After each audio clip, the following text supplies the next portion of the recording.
Hey there, welcome back to the channel. I'm Phil. As you can see, we are back in the Corpse Party Book of Shadows, and we're gonna hop into a new chapter now. Looks like we're going to encounter. That sounds promising. 天神5番地の Let's see, Chenjin 5. Is that a 23 or is that a 33?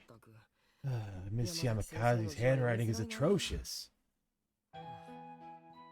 This really wasn't my day. I knocked over my alarm clock this morning and of course it stopped working. The very last pork sandwich sold out right before my eyes during lunch. I was roped into a favor when I happened upon my homeroom teacher, Miss Yamakaze. Oh, Yamazaki, sorry. Yamakaze is too close to Kamikaze. Anyways, long after the school day had ended. So now, like it or not, I was on my way to deliver some notes to Miss Yui, our homeroom TA who was out sick with a cold. I'll have to make sure I apologize to Yuka later. I know how disappointed she'll be that I'm missing our shopping date. Tenjin 523, number 11. Found it! As long as this doesn't actually read 633, number 77 anyway. I stopped and compared the memo in my hand with the apartment building in front of me. It was 2 stories tall and looked little on the shabby side. Probably about 20 years old. Jesus, really 20 years and that's gonna be on the shabby side? Kids these days, I tell you, they're so spoiled. It didn't seem very solid, nor was it particularly stylish or chic. It was a completely unremarkable structure in every way. Apartment 207, or is that 201? I was really getting fed up with this handwriting, and from a teacher no less. In any case, it seemed certain that the apartment was on the 2nd floor, so I trudged up the startling narrow steep stairs. The metal staircase was thoroughly blotched with patches of rust. Why would someone live in such rundown apartment building? Are teachers' salaries really that low? I felt a little sorry for her, but in a way this place kind of fit her personality. With that thought in mind, I turned my attention toward apartment 201. Here we are, 201, Yeah, this does look like Miss Yui's place. The door plate for the room nearest the stairs had a name I didn't recognize scribbled on it. Guess that means we tried door number 2. Passing room 201, I continued down the narrow walkway toward the end. Wandering alone around an apartment building I'd never been to before made me feel kind of nervous. It wasn't like I was doing anything wrong, but my back still tensed up as I maneuvered around piled up strollers, plastic toys, and bundles of newspapers. And then finally I arrived at the last door. Bingo! This was it. I breathed a sigh of relief. The door plate for the apartment 207 read Shishido. For an adult's handwriting, especially the letters were rounded and overly cutesy. This was Miss Yui's place, alright. What's this? I leaned in to read something written in a small script on the corner of the door plate. Beware of cat. Ooh, shouldn't that beware of dog? That's Miss Yui for you. So how exactly does one beware of a house cat? Is it even possible for a house cat to be threatening? At any rate, I confirmed beyond a shadow of a doubt that this was Miss Yui's place, so my errand was nearing its end. What was Miss Yamakaze thinking anyway? I understand taking handouts to sick classmates, but delivering class notes to the home of an absent teacher? That just seems weird. This isn't something a student should be doing. Definitely wouldn't fly nowadays. He'd said he was busy with meetings, though, and really needed one of his students to help him out. But was it really okay to entrust a school student with confident class notes?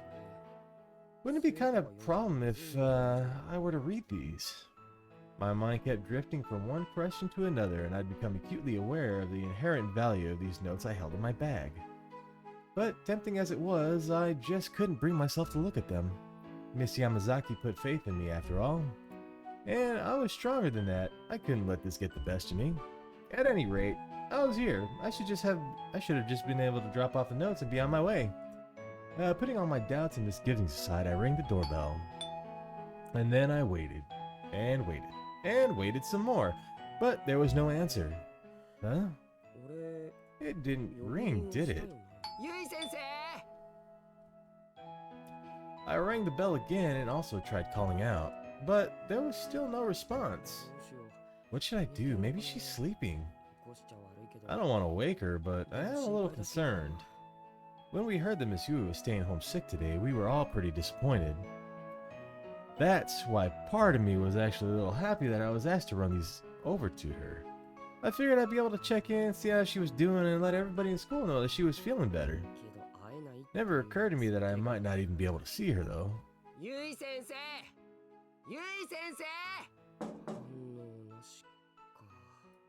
Nothing. Miss Yui, hello? She was probably sleeping her out in the doctor or something, but what if she were hurt? I tried opening the mail slot and peeking in. I thought maybe I could get a glimpse of the room inside. I felt kind of wrong peeking into somebody's house without their permission, but I was legitimately worried about Miss Yui's health, so my conscience was clear on this one. I would have been messed up if he was like peeking through and then like catch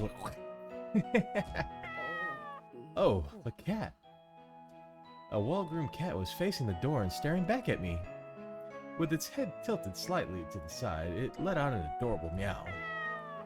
This must be the cat I was instructed to beware, and since Miss Yui was always going on and on about her little buddy, I was pretty sure I remembered his name.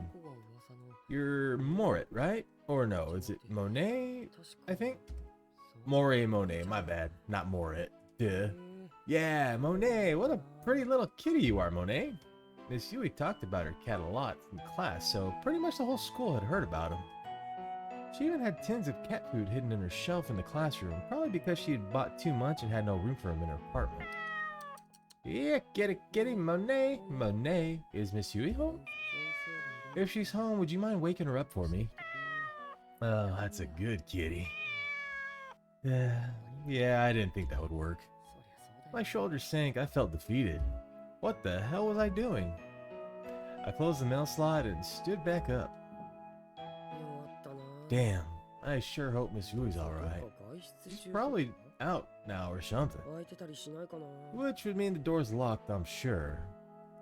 Lost in the speculation, I placed my hand on the doorknob. And with a quick twist, I turned and pushed the door opening easily. Huh? It wasn't locked? Ah, crap, that's not good. I can't let Monet get out. Ugh. Your master is pretty careless, huh? Leaving the door unlocked like that. Monet's whiskers twitched as I called out to him from the entranceway. What's that, you say? Her is? You and I are on the same page, Monet. Here I was talking to a cat. Was this what I'd become? What should I do?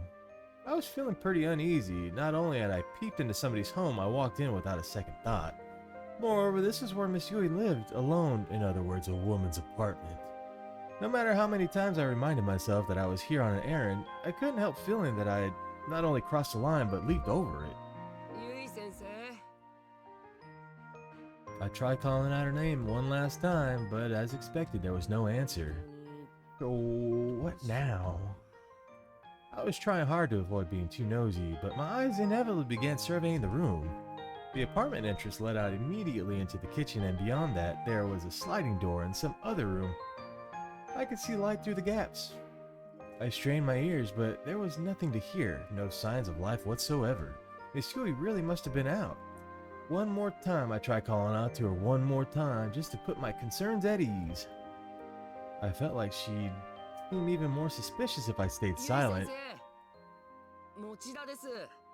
Miss Yui, it's Mochida. Still nothing. Maybe she was asleep on the other side of that door. Let's just have a little look-see then. Wait. Shaking my head furiously, I cast out that sudden impulse. That was a terrible idea, pure and simple. Entering the apartment unannounced was bad enough, but walking all the way in, opening that sliding door and peeking inside, that was too much. Man, if Miss Yui happened to come home and find me standing here, I'd be pretty hot water, huh? No, scratch that. I'd be in plentiful, dense, scalding water. Monet mewed, as if in agreement. Panicking, I once again surveyed my surroundings.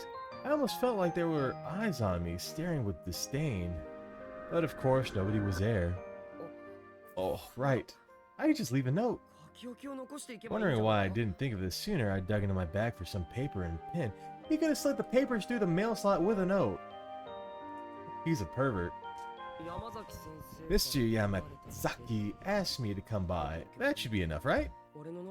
I'll just use some notebook paper. Let's see, Miss Yui. Crouching in the doorway, I ran a pen across the page. I brought class notes at Mr. I keep forgetting that word. Yamazaki's behest. Everyone has been worried about you. Sorry about barging into your apartment. Please don't forget to lock your door from now on. As I was writing the note, I sensed a presence in front of me. Until just a moment ago, this house had no signs of human life in it, but now I could feel someone standing directly ahead. Standing and looking down at me. Fidgeting nervously, I put down my pen, raised my head slowly, and saw a white, slender ankle. Oh! Oh, hey, how you doing, Miss Yui? Shocked, I shot my head up, and there standing before me was Miss Yui. Miss Yui? She was looking right at me, but she seemed decidedly out of sorts. Her hair looked disheveled, her gaze was unsteady, and her pajamas were in complete disarray, which we appreciate. She was like a completely different person from the usual camp-educated we come to know and love. Miss Yui, I'm so sorry to have entered your apartment without permission here. I stood up frantically and held out the note I had been writing. But... Huh? Miss Yui was just standing there stupefied with a completely vacant expression on her face. Miss Yui, I called out to her as gently as I could, but... She was really dazed. She seemed almost like a ghost. Miss Yui, what happened to you? I had a sudden uneasy feeling and worried. I walked up to Miss Yui, grabbed her shoulders, and tried to snap her out of it by shaking her. But instead... This just seemed to make her cough. Hey, Miss Yui! These were wet, productive coughs, and spit was shooting out of Miss Yui's mouth, which each one, I frantically tried to shield my face from the spray, but my reaction time wasn't quick enough. I put a hand to her cheek and found it thick with slimy film of saliva. Are you okay, Miss Yui? Miss Yui hobbled back a little, then fell to her knees with a thud. She had completely sprawled out in the hallway, moaning and groaning the whole time. Miss Yui? Wiping the spatterings from my own face, I leaned over and took a better look at hers. It was bright red. Strained breathing, a stuffy nose, and visibly high fever on top of it all. She was sick as could be. I'm cold. Cold? But you're dripping with sweat. It's cold. I thought maybe her sweat just cooled her down, but then realized her disheveled pajamas certainly weren't doing her any favors. With heart pounding a mile a minute and face red as a traffic light, I set about buttoning her up. Dude, really? Why would you do that? You're making it... We'll just go out.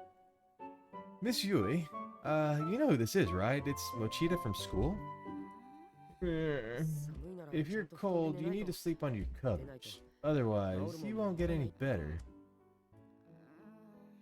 She absent-mindedly extended her shaking arms like a zombie, slowly reopened her eyes and looked up at me. It was the gaze that severely fevered mine. Miss Yui? Well, Aka? What? Ugh. Eh? Miss Yui was clinging onto me tightly. I couldn't move. I was frozen in shock. She began to weep. You've come for me. I forget the name. Who's Tsukasa? What a lovely surprise. I'm so glad you're here. Miss Yui, wait, you got the wrong person. It seemed like I wasn't getting through to her at all. And the sensation of her chest as she held me was making it virtually impossible to fight her grip. I was utterly powerless against this opponent. I never realized before just how soft a woman's chest really was. God, am I that weak-willed? I had to remind myself that Miss Yui had me confused with someone else. Mustering all the strength I could, I gripped her arms and tried to pry her away. But she was a lot stronger than I anticipated and wouldn't let me go away. I was so scared, Tsuka. I was so scared. Scared? I never thought you'd actually come. Whoa. As she squeezed me tightly, I felt as though my upper body might collapse under the pressure of her softest parts. I was blushing uncontrollably. Please let go. No, I won't. Come on, Miss Yui. I struggled to wriggle free, but Miss Yui only grabbed me tighter. Our bodies were getting more and more intertwined, and every time I squirmed, Miss Yui would just pull me in even closer. Tsukasa? As her chest rose and fell erratically, droplets of sweat slid down into her cleavage. I could feel the heat of her fever radiating off her steadily encroaching face, as well as the shoulders I had grabbed in an effort to push her away. Stay here with me, Tsukasa, please. I'm telling you, you got the wrong person. Questions were swirling around in my head. Why was Miss Yui crying, and who was this Tsukasa person? But I was most concerned for the state of her pajamas. I totally hit the wrong button. Your pajamas, your pants. Oh, dang, she got a booty crack over there. See? They're sliding down. Tsukasa, you're so warm. Miss Yui, please. Realizing that not a single word was getting through to her, I sighed resigningly. I'd taken care of Yuka a number of times when she caught a cold and drawn a fever, but I don't recall ever getting this bad. Miss Yui was usually calm, collected, and rational. Who would have ever imagined that the fever could leave her so thoroughly discombobulated? Miss Yui, seriously, pull yourself together. I put more strength in my resistance, and finally her arms relaxed just the tiniest bit. But her expression changed drastically. No, please. Oh, Miss Yui, I'm Satoshi Machida. This isn't Please don't go, please. Miss Yui was acting like a spoiled child. Slipping out of the shoes I had still been wearing, I again drew close to her sprawled out form. There was no way I could just leave her there like this. I sure hope none of this seems too sketchy after your fever breaks. Stop doing it, dude. You gotta ask yourself if it seems sketchy, it's sketchy, so stop doing it. Miss Yui let out a lethargic groan, perhaps in response to my quiet murmurings. At my wit's end, I grabbed hold of her, and I did my best to carry her back into the back room. Gently wheeling her over to her unfurled futon, I then carefully laid her down, making sure I didn't drop her in the process. Then there was the matter of rebuttoning those pesky pajamas again. Pesky. Shut up. I hesitantly pulled her pajama bottoms and, pulled up her pajama bottoms and brushed away the stray hairs that were plastered to her brow with sweat. I'd done my best to avoid seeing anything I shouldn't, but I am a guy, so my heart was pounding the whole time. Miss Yui's pajamas were soaked through with sweat. She really might have been better off with a change of clothes altogether. Jesus Christ, dude. But no, that wouldn't be going way too far. Thank you, you're finally thinking with your head. Wish I could find a towel or something so I could at least wipe some of that moisture away, huh? Noticed a convenience store bag carelessly tossed to the floor. I glanced inside. Hey, she already bought cold packs. Why wasn't she using them? Jeez. Miss Yui, this might be a little cold, but bear with me, okay? Alright, I think that'll help. I placed one of the compresses on her forehead and pulled the covers over her. Miss Yui appeared almost instantly relieved. She exhaled contentedly, and her breathing became more relaxed. Finally, she was asleep.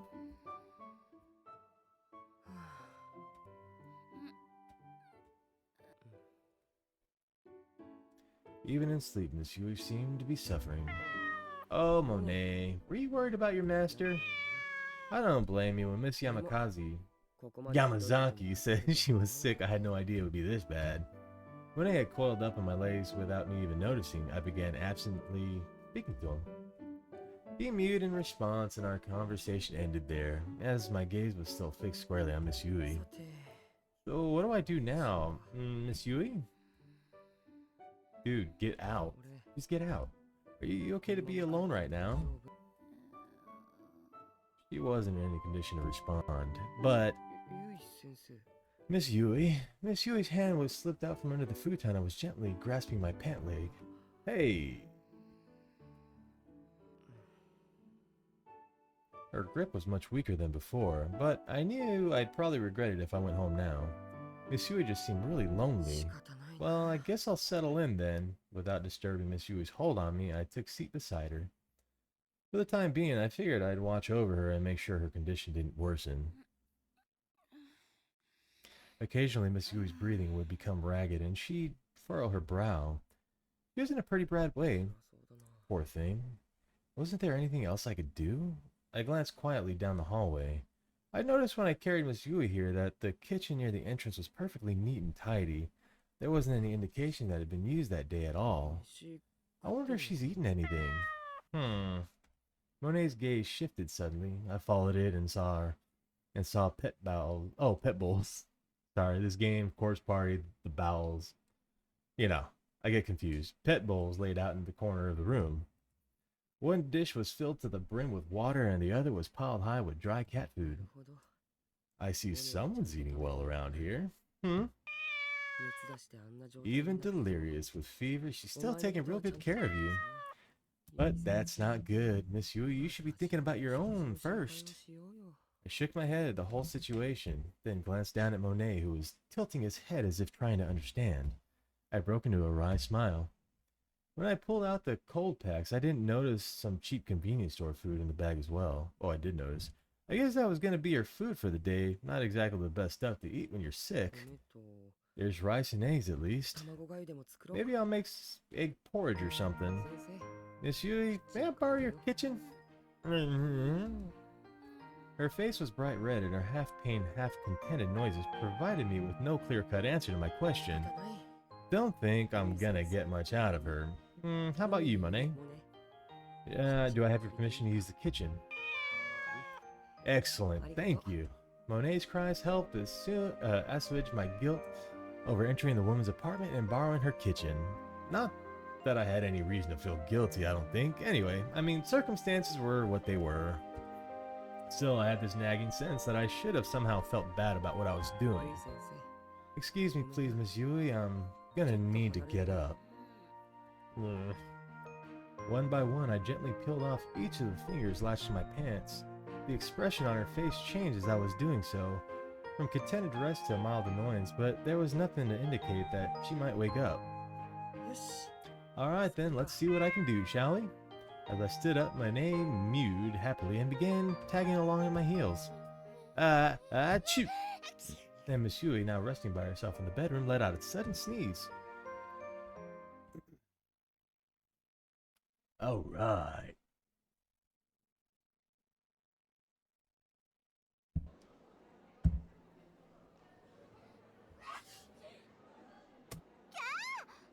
Eek! Come on, Yui. Gross. I just got sprayed. Sorry, I've got a real tingle in my nose today for some reason. Honestly? Tissues. Tissues, huh? Where'd I put them? Oh, wow. Did I get that much on you? Here, use one of mine. It's the least I can do. Great, don't mind if I do. What? She was talking to me. May I have one too, please? Let's see. Here we go. You guys really should keep extras with you, you know? Well, sorry. Honestly. So, what are we talking about again? You remember we were talking about what it was like to be seniors now? Oh, I know, right? Can it really be just one more year before we graduate? While graduation is important, don't forget there's life afterward to think about as well. Hmm? Our careers! Well, no, I really don't want to think about that. Well, there's a reason we've been subjected to all those career counseling sessions, and it's because our futures are just big question marks right now. No kidding, what are we gonna do with our lives? It's scary. Any ideas, Yui? You have any plans for the future? Actually, I've got it all figured out. What? Well, don't leave us hanging. Out with it, girl. My name is Yui Shishido. I'm 17 and my dream is to be a teacher. I butt into the lives of others without a second thought and spend most of my time doing nothing important. But I believe that even someone like me can make her dreams come true with enough hard work. Hisaragi Academy 5 years ago. The cherry blossoms were in bloom and the rustling wind carried with it the soft warmth of the season. I was a high school senior now, and I was devoting myself to studies and preparation for the day my dream could become a reality. And that dream was to become an English teacher. My grades were on the fence for getting into the university I wanted to, though, so my best bet was to score a special recommendation from the academy. Whew. That was a lucky break. When I got called to the office, I had no clue what it might be about. After school one day, I was summoned to the teacher staff room. I was freaking out that maybe I failed or my grades weren't good enough for the school I wanted to go to. Something terrible like that. But it turned out my fears were all for naught. You have no rival in our academy, they said. So if you keep working hard, we'll be happy to give you a recommendation. Man, was that ever a pick-me-up? I feel like I could take on the world now. I'm gonna have to make sure I don't let this chance slip me by. So, this trash can, why exactly is it so ridiculously heavy again? Carrying this beast into the dumpster is gonna be the death of me. Hey. Huh? I turned around, still holding the garbage can. The voice belonged to a male student I had never spoken to before. I'd seen him around a lot, though. His name was Tsukasa Mikuni. Tsukasa Mikuni from class 7. Watch your step, there's a root sticking out of the ground here, and it's pretty easy to trip on. Huh? She still fell. What a dummy. Ow.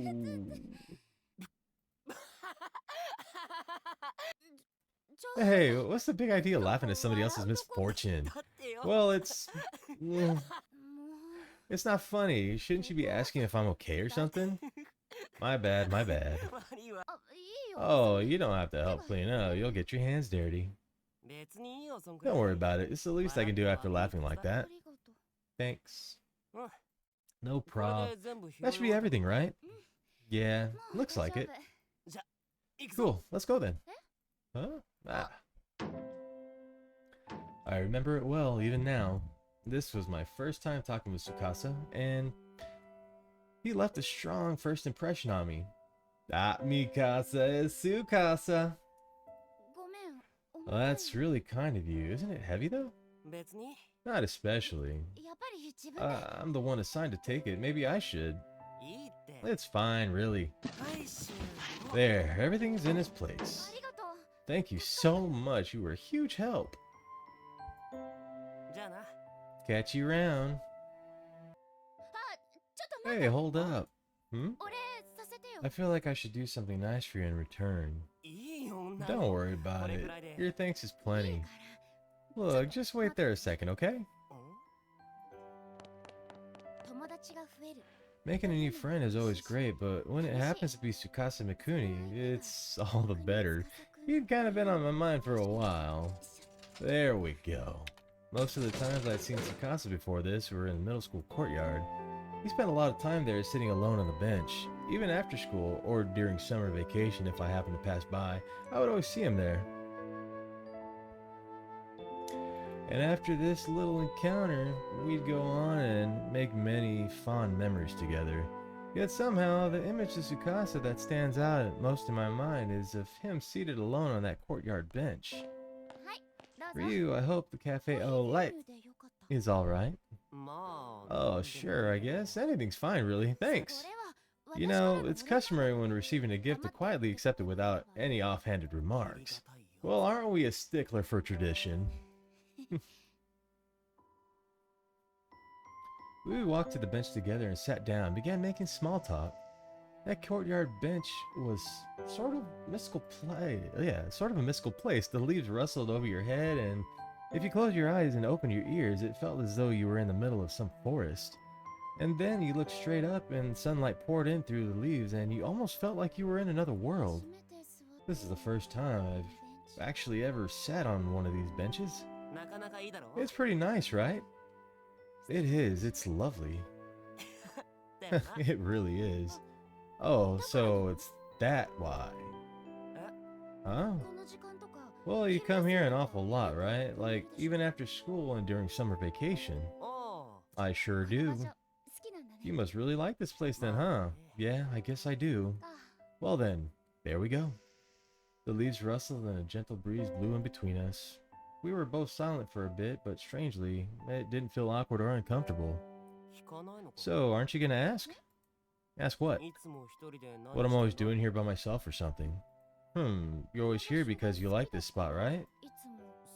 Well, yeah. Is there some other reason then? Not really. So, what would be the point of me asking? Well, you got me there, but people normally ask me if it's boring being here by myself, or tell me they don't get it, or say that I'm a weirdo or something. Really, I don't know. I guess I just don't think of it that way. The way I see it, if you like it here, then why not come here whenever you can? I guess that makes you a weirdo then. What? Hey, don't make that face. Coming from me, that's a compliment. What? Calling someone a weirdo? I suppose it's supposed to be a compliment? You bet it is. I'm not sure I buy that. You're mean. The expression on Suzaka's face was a dead giveaway that he really enjoyed talking to me. And I've always loved the feeling I get when I know that my words help brighten someone's day. I must have been sporting one hell of a goofy smile at that moment. Actually, there's a place at this school I like even more than here. Oh, where's that? I'm not telling. What? It's my special place, which means it must be a totally awesome place, right? Yep. Oh, I really want to see it. Come on. No way. I can't spill the beans that easy. Besides, the view there isn't nearly as consistent. Laughing, Tsukasa's face finished up his drink and then grabbed the now empty trash can he carried to the dumpster for me. You treated me to coffee, so please allow me to take this up to the classroom for you. What? Are you sure? You bet. Thanks. I'm in class 4, if I'm not mistaken. You're the famous Yui Shishido after all. How did you know? You're that girl who already looks like she could be a teacher. I don't think there's a student in any of our 12 classes who doesn't know your name. What? From then on, Tsukasa and I met at that courtyard many times. We didn't really talk in the halls, but something about that place spurred our conversation. Cafe au latte again. Yep. Doesn't that get a little old? Not really. You drink at least 2 a day though, right? Hey, how'd you know that? Seen it with my own eyes. There's a perfect view of your vending machine from here after all. There is? Oh, there it is. Yeah, I mean, it's right there. Duh. Oh wow, no kidding. Doesn't matter if it's after school or summer break, Shishido buying cafe au lait is like an old faithful. You can set your watch by it. Well then, I guess we're even, since I always see you sitting on this bench. What? You're back on that again? Here I am. I guess I just find it interesting that we both took notice of each other's quirky habits. Weirdo. Our conversations in the courtyard were usually just silly. It was like talking to a good friend in a class. Shallow but genuinely enjoyable. It's always so cool here, even in summer. Don't mention summer. Huh? Why, you don't like it? Not with summer school right around the corner. That'd be enough to make anyone run for the hills. Ha, I guess so, but we're seniors now. It comes with the territory, you know? The time for fun and games is over. I don't know, you seem like you're still having a lot of fun to me. Well, I'm a bit of a special case. I'm just happy because I feel like my dream might actually come true. Oh? I just enjoy teaching things to people and having others depend on me. Why is that? I guess it makes me feel like a big sister or something, and since I'm only child, you know? Oh, okay, well, good luck with that then. Wow, that was about as dismissive of comment as you can get. Hey, not like I could do anything about it, you know? Despite his occasionally boorishness, I still felt that Tsukasa was a kind soul. If nothing else, he never actually laughed at my dream. And in high school crowd, most people don't take you very seriously when you say you're trying to become a teacher. Tsukasa wasn't like most people, I guess.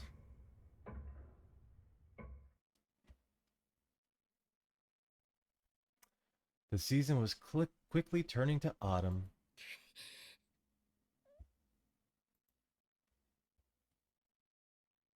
After the school day ended, the senior floor was always a lot more quiet than its underclassmen counterparts. Everyone was off studying hard at the library with tutors, so one day, thinking no one else was around, I sat down in a lonely corner of the hallway. Initially, I had grabbed my shoes and left the classroom intending to head home, but along the way, I just started crying. I was overwhelmed. My sobs echoed from one end of the hallway to the other. That day, I had finally received a special recommendation from my top choice university. I was so excited I just wanted to tell someone, so I told my friend Tomo. But her usually supportive demeanor took on a somewhat harsher edge.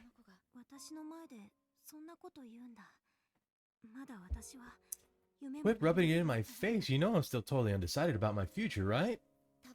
That's not a good friend.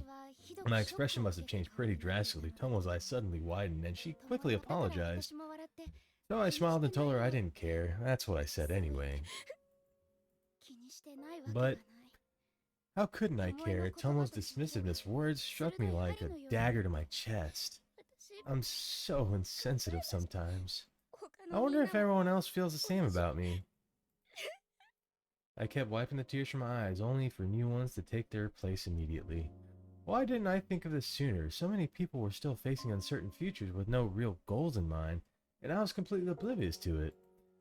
I was the one with a dream running around like a cock of the walk and blabbing about my success and aspirations. I wouldn't blame them if they hated me. Couldn't someone could someone that insensitive to the feelings of so many other people really become a teacher? Did I ever even have what it takes to begin with? Shishido? I quickly turned toward the voice that called out to me and found Tsukasa standing there. We'd never said a word before passing each other in the hall, but he spoke to me that day with no reservations as if we were old chums. Your face is a mess. Do you have a handkerchief? Yeah. Then wipe your face. Okay. Tsukasa's concern and confusion were clearly written on his face. I didn't want to cause him any trouble or worry him, so I began frantically wiping my eyes. Did something happen? No, everything's fine. You're crying an awful lot for someone who's got no problems. No, it's just there was a little misunderstanding between a friend and I. But we patched it up right away, so it's all right. Really. These are, something like tears of happiness, I guess. Yep, see, I found out I got a I'm not sure if I did it out of respect for Tsukasa or just because I wanted to change the subject, but I cut myself off mid-sentence. I was doing it again.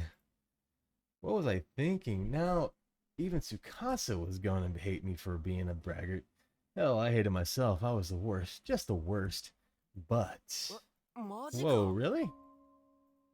He was happy for me. A bit taken aback, I nodded firmly. You did it then. Congrats! Yeah, thanks. Thank you. So, what's with the waterworks? Women. Even with the recommendation, you still have to take the entrance exam, right? So, isn't it a little early to be crying tears of joy? Maybe so. I was just really happy that you congratulated me. Oh, come on now. Sorry. For what? For crying like this without even knowing why. If you don't know why you're doing it, then how about you hurry up and dry those eyes? Sure, I think I'm fine now anyway. I swear. As I rubbed my swollen eyes, a smile broke through and Tsukasa let out an exasperated sigh. Then, as if suddenly remembering something, his eyes lit up. Oh, hey, wait here a second. Okay. Tsukasa ran into his classroom, quickly reappearing in the hall again, just moments later. He was holding something. Here, I want you to have this. A pencil? In his outstretched hand rested a short, stubby little pencil, not the sort of thing you'd expect someone to give out of their way to lend you. It was pucked here and there with small scratches, but it still seemed to be in relatively decent shape considering how obviously well worn it was. A pencil for guaranteed success. Guaranteed success? Use it on your test and you'll pass for sure. What, really? Yep. They told me I never passed the entrance exam for Kisaragi Academy, but, well, here I am, and I owe it all to this pencil. So this is the same pencil you were using back then when you took your high school application test. Sure is, it really jerked out of my miracle. I assume you mean worked out the miracle, right? Not that that's a thing either. Yeah, that. At any rate, I shall happily take you up on this kind offer, thanks. But listen, I'm only lending it to you until you've finished your test. You'll have to give it back afterwards so I can use it for my entrance exams. Okay. And whatever you do, don't fail the exam. Right.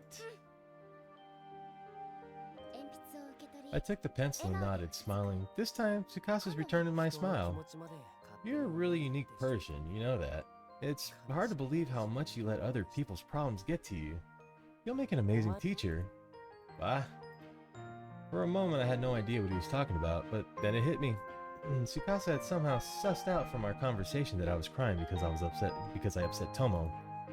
And he was turning that fact around to offer me encouragement. Good luck. Don't let it get to you.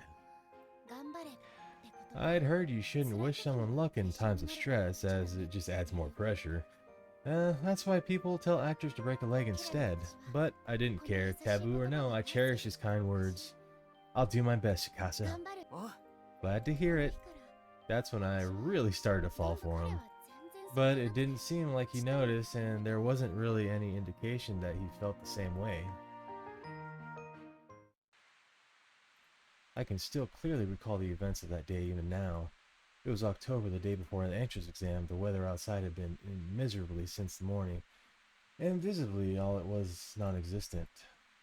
It would have been a bad omen if they were to slip and fall on the day before the exam, so I decided I'd wear boots to school just to be safe. See you later!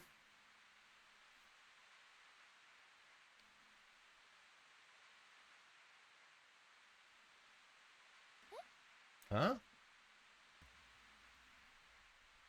When I opened the door, I was shocked to see a white-haired old woman lying on the ground soaked to the bone. I frantically rushed over to her side. Are you okay? Stay with me. Come on, tell me what happened. Was it a hit and run? The road running by my house was narrow and mostly used only by our neighbors. But it's not like it was closed off to outside traffic or anything, so a hit and run wasn't out of the question. I looked over at the old woman's body as best as I could.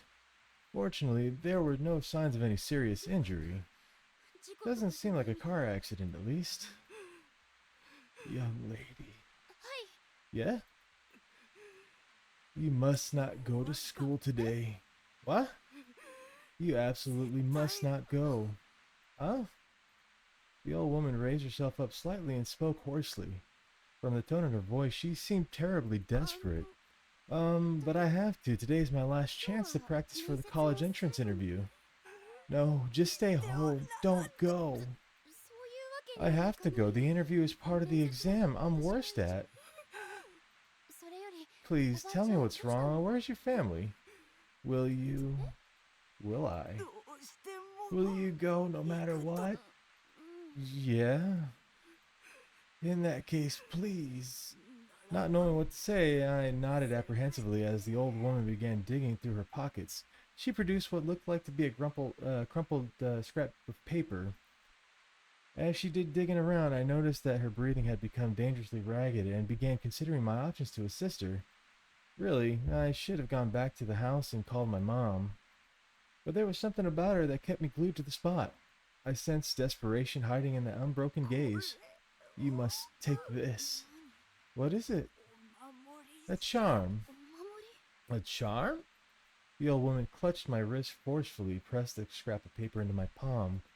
Tilting my head, I unfolded the scrap and I looked carefully at it. At first, I thought it had just been handed a piece of trash. What? But when I unfolded it all the way, I saw that it actually was a paper doll in the shape of a human being. And there was a name written on the torso. Yui Shishido. Yes, my name written plain as day, in easily legible brushstrokes. Why is my name on it? So it can protect you. Hmm? If you don't write the name of the person you wish to protect, the charm won't work. Crazy. This was all crazy. I didn't understand any of it. Save for one simple fact. This old woman was here specifically to give me this strange paper charm. As far as I was aware, we were total strangers to one another, but she clearly knew both my name and address. No. I'm sorry. I know you came a long way to give this to me, but I don't want it. You don't want it? As I extended my arm to return the paper doll, I could sense her entire demeanor had changed. She raised her body up unsteadily from the wet asphalt. Oh. Why not? Well, I've nearly killed myself bringing this to you. Why will no one listen to me? Oh, I think I know who she is. You must not enter Heavenly Host Elementary without this charm. Heavenly Host Elementary? Yes, you must not go. Don't go. As the old woman cried out, the paper doll fluttered lightly to the ground. Almost instantaneously, it became soaked through with rainwater. My name began to run and quickly turned into a legible black smudge. Seeing this, the old woman grabbed and tore her hair. No, the charm, the way out has been lost. Ma'am, please calm down. Listen, you must not go to Heavenly Host Elementary. I think there's been some mistake. My school is Kisaragi Academy High. I've never even heard of Heavenly Host Elementary.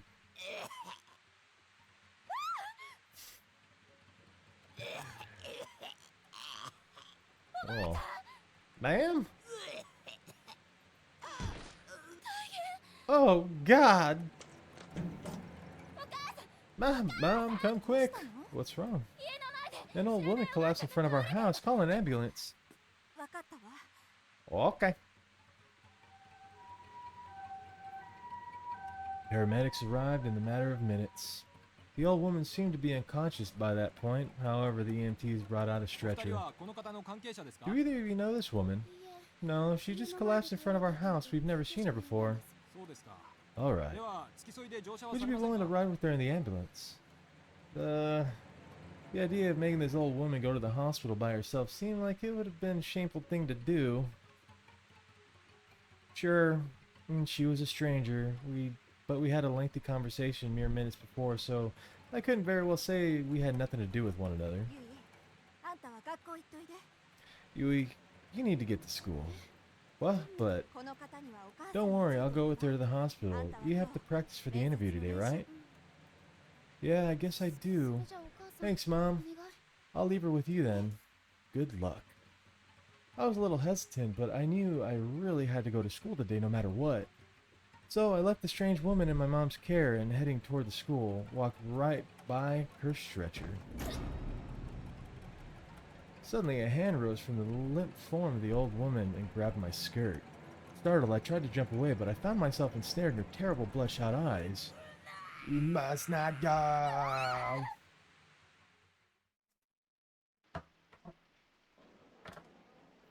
After school, once my final practice interview had concluded, I reunited with my friends and engaged in the usual regimen of gossip and small talk.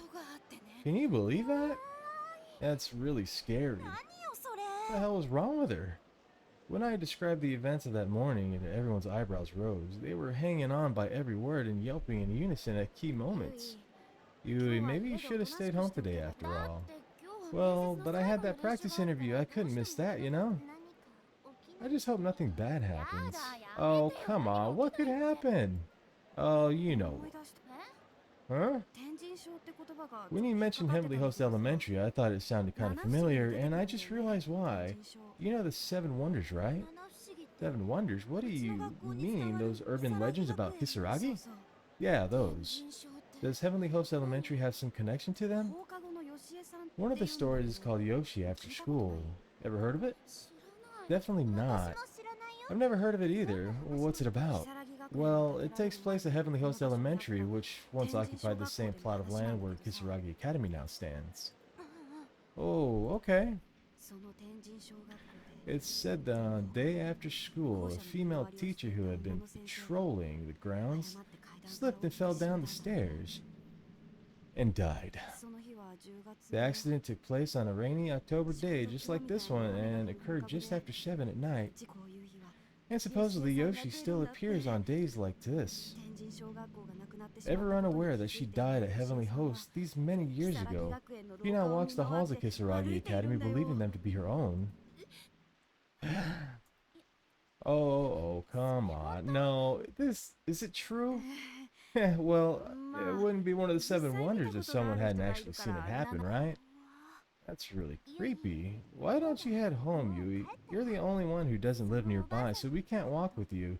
And given the stuff that old woman said to you. Yeah, it's always best to heed warnings of the elderly. You might be right. I'm still feeling kind of on edge. Probably best to go home and check in with Mom. I'll see you guys later then. Bye! See ya! Wouldn't wanna be ya. Dakara. Give it everything you got tomorrow. I will! I quickly packed up my things and rushed out of the classroom. It was already about 5. It was getting dark out, but if Kana's story was to be believed, I had until 7 before anything bad might happen.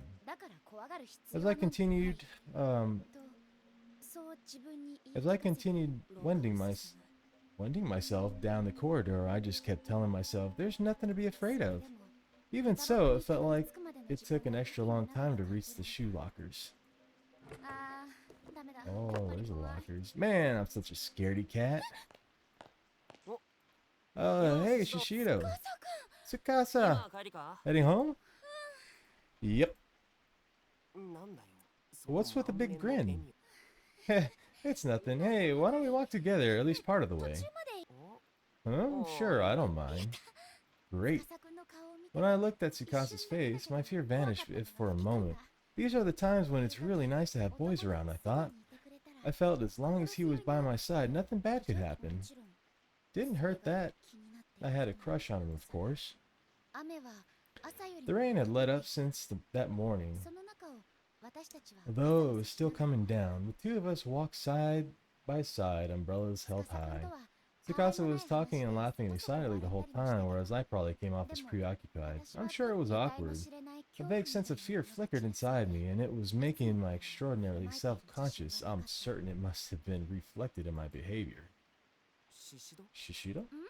You look kind of pale. Did something happen? Hey. Yeah, something scary happened. Something scary? I probably seemed really on edge. Tsukasa was staring at me with this look of abject concern on his face. I was a little relieved that he had asked, though it felt good to tell him about what happened. I filled him in on all the details and explained how they related to Kana's ghost story. I did my absolute best to convey the dread I was feeling, but Tsukasa was well. The Seven Wonders of Kisaragi High, huh? So you actually believe in that stuff? Sometimes I wish I could see the world through your eyes. What? Huh? You don't think it's scary? It's weird, sure. I wouldn't call it scary, and I wouldn't worry about what that old woman said to you. I'm sure it's just coincidence. But wouldn't it be better to not dwell on it either way? I mean, yeah, your encounter sounds like it was kind of unsettling, but she was probably just a little off, you know? That's not the issue here. Huh? I wasn't asking you to solve my problems for me. Ooh, typical female response. Look, I just wanted to vent, okay? I just wanted you to listen. What do you mean? That's what I've been doing. No, not like that. I don't get it. Are you angry about something? Guys always do this. It varies from person to person, of course, but guys invariably jump right into looking for solutions to your problem or giving you advice to what to do. How else do you think you solve problems? Ungrateful. As a result, girls often can't be totally honest with them, or don't want to be at any rate, and are forced to just bottle up their feelings. I only wanted Tsukasa to share in some of my fears. If he were scared with me, that would have been enough. I didn't realize then, but Tsukasa telling me not to worry was his way of showing concern. I just thought he was brushing it off. And frankly, that annoyed me.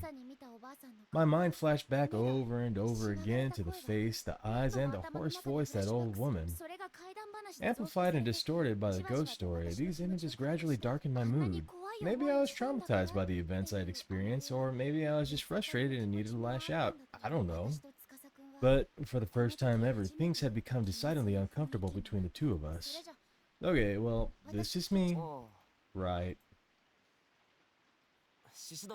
Shishido? He called out my name as I briskly walked away. I didn't really know why I was angry or confused, but I did notice that his voice was tinged with concern. If anything should happen, feel free to contact me. There you go, solving your problems again. I considered turning back for a second, but changed my mind and pushed forward in a huff, leaving him behind. I'm home! Yui, welcome back. Greeting me at the door, my mother wore a somber expression. I could tell right away that something had happened. I stared at her with the scrunched eyebrows for an awkwardly long time before she eventually reluctantly opened her mouth to speak. About that old woman from this morning. Yeah? The hospital contacted me. She passed away a short while ago. Oh no. I'm so sorry. You need to stay focused on tomorrow's exam right now, though. Yeah. We should put this unpleasantness behind us. I'm getting dinner started right now, so how about you go get changed? Okay, I'll be in my room. I'll call you. I watched my mom work her way back to the kitchen, then wriggled out of my shoes. My mood had darkened even more. Tsukasa's attitude was bad enough, but for the old woman to have died... Returning to my room, I couldn't muster the energy to do anything but collapse into my chair and sprawl out on the desk. The last thing the old woman had said to me echoed again and again in my mind. I began wishing I had taken her more seriously. I should have accepted the paper doll and thanked her. I should have reassured her I wouldn't go to Heavenly Host Elementary. I mean, the place didn't even exist anymore, for goodness sake. I was exhausted. It was a hell of a day, and I no longer even had the energy to move. I needed to change out of my school clothes, but still sprawled out all over the desk. My eyelids drooped and closed. I was out.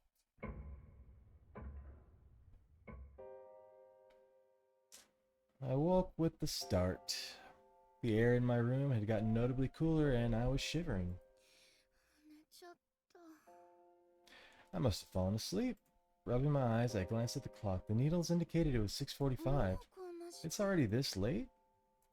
I was back outside my window. It was black outside, my window streaked with lines from the still outpouring rain. Sure hope it was sunny tomorrow. Sunny for my exam. The weight of what the next day held for me came rushing into my mind. I had practiced the interview process with my teachers quite thoroughly, and I was just still really nervous. Okay, I need to make sure I'm ready for tomorrow. There was still a little time before dinner. My mind swimming, I decided to take this opportunity to clean out all the notes and textbooks I wouldn't need tomorrow for my bag. Let's see. Student ID needs to stay, obviously. Handkerchief and tissues. Gotta make sure I don't forget the exam ticket. Oh, and my pen case. Huh? Oh crap, where's my pen case? Did I leave it at school? My face suddenly went pale. Really, I shouldn't have been too concerned over writing implements. We had tons at home, but that case held the pencil that Tsukasa gave me for guaranteed success on my exam. I have to go get it. Oh, snap. Hey, Ma, I forgot something at school, so I'm gonna go run back for a sec. But dinner's almost ready. That's okay, I'll come right home. Alright, it's still raining though, so be careful. I will. That pencil was one thing I absolutely needed to bring with me to the test, and so, without hesitation, I ran back down the road to school. I was sprinting as close to full speed as I could get without slipping in the downpour. All the while, numbers on my bedroom clock ran through my mind. 6:45, and if kind of story was to be believed, Yoshi haunted the school building at 7. So, why not just wait a little bit before you go in? As soon as I arrived at the gate, I glanced up at the large clock adorning the schoolhouse. It was now 6:55. Yoshi, after school, I went over the whole scenario in my head again, as best as I could recall it. After classes on a rainy day in October, 7 at night. Did that old woman somehow know this would happen? Ugh, get a hold of yourself. Yui, this is some old campfire tale. I was talking to myself, reprimanding myself in an effort to quell the fear that was welling in the pit of my stomach. There wasn't a soul to be seen on the grounds. By this time, the students had all gone home. I wondered if any teachers were even still around. Fortunately, the lights were all still on, and it was bright enough that I felt confident I could make it to the classroom without freaking out. Okay, I'll just run up, grab the case, and come right back down. I folded my soaked umbrella and left it on the rack by the entrance, then changed into my indoor shoes. Then, entering the brightly lit hall, I took another look around. I guess I was right, nobody's home. My deep sigh echoed through the deathly silent corridor. Ordinarily, the din of the other students would drown out the noises like this, but every little sound was coming through crystal clear at this late hour. I need to hurry, it's almost 7. I nervously sauntered toward the classroom 3-4, picking up speed as it occurred to me to do so. About that old woman from this morning, she passed away a short while ago. It said that one day after school, a female teacher who had been patrolling the grounds slipped and fell down the stairs and died. The accident took place on a rainy October day, just like this one, and occurred just after 7 at night. And supposedly Yoshi still appears on days like this, ever unaware that she died in Heavenly Hosts these many years ago. She now walks the halls of Kisaragi Academy, believing them to be her own.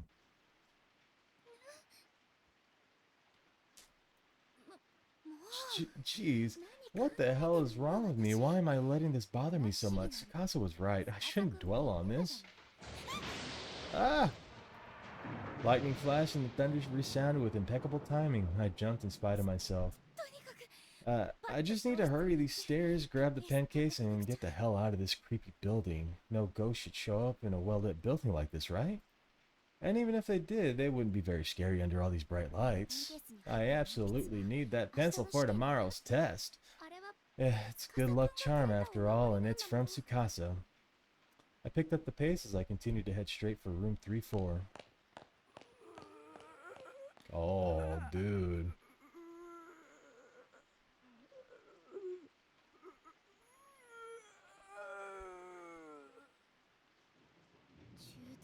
The middle school is already pitch black. I guess there really is no one else around right now. And this hallway feels longer today than it ever has before. Was it always like this? Can't imagine I'd ever be on time if it were. I continued my brisk walk down the impossibly long hallway toward the goal, jumping every now and then whenever another thunderclap sounded. Kisaragi Academy was comprised of both middle school and high school, and this evening it really felt like it was flaunting its massive size. Didn't help much. Well, didn't help that my classroom was in the high school wing, which happened to be past the middle school, making it seem much further away. When a building that's usually so full of lights goes completely quiet, it becomes a lonely place. I swear I can hear every drop of rain. I was focused on the scant few sounds around me as I paced down the long, lonely corridor. Then all of a sudden, I heard a faint noise of someone playing an organ. That was just my imagination, right? I mean, it had to be. There's no way anyone would still be here practicing, right? I took a deep breath, trying to calm my nerves. It was probably the sounds of rain, wind, and thunder mixing together. It just sounded like an organ, that's all. I was convinced. I kept walking. But then, I heard the same noise again, this time much more clearly. It was unmistakable. No, no way. I was paralyzed with fear. My heart was pounding as if it were struggling to break free of someone's sinister grip. It's probably just some devoted member of the band or a teacher who's working late. I'm just being stupid. Thinking about it, I vaguely recalled someone mentioning an upcoming performance by the Wind Instrument Club. I guess an organ would qualify. Somebody must have stayed late just to practice, that's all. Ugh, I can't get that damn ghost story out of my head. I took another deep breath and tried again to calm an overly jittery nerves. Anything can be scary if you think it is. I'd heard that if you let your imagination run too wild, fear can even make you see things that aren't there. And my imagination was most definitely running wild. I'm almost there, I might as well sprint the rest of the way. I decided to dash toward the classroom so I can get out of this hall as quickly as possible. Finally reaching that familiar door, I swiftly opened and flicked on the lights. Alright, I made it. Now I just have to be absolutely certain I don't leave here without that pen again. Oh, pen case again, sorry. Thanks to all my unexpected pauses to freak out over thunder and lightning, it took me far longer than I should have to get here. It was already well past 7.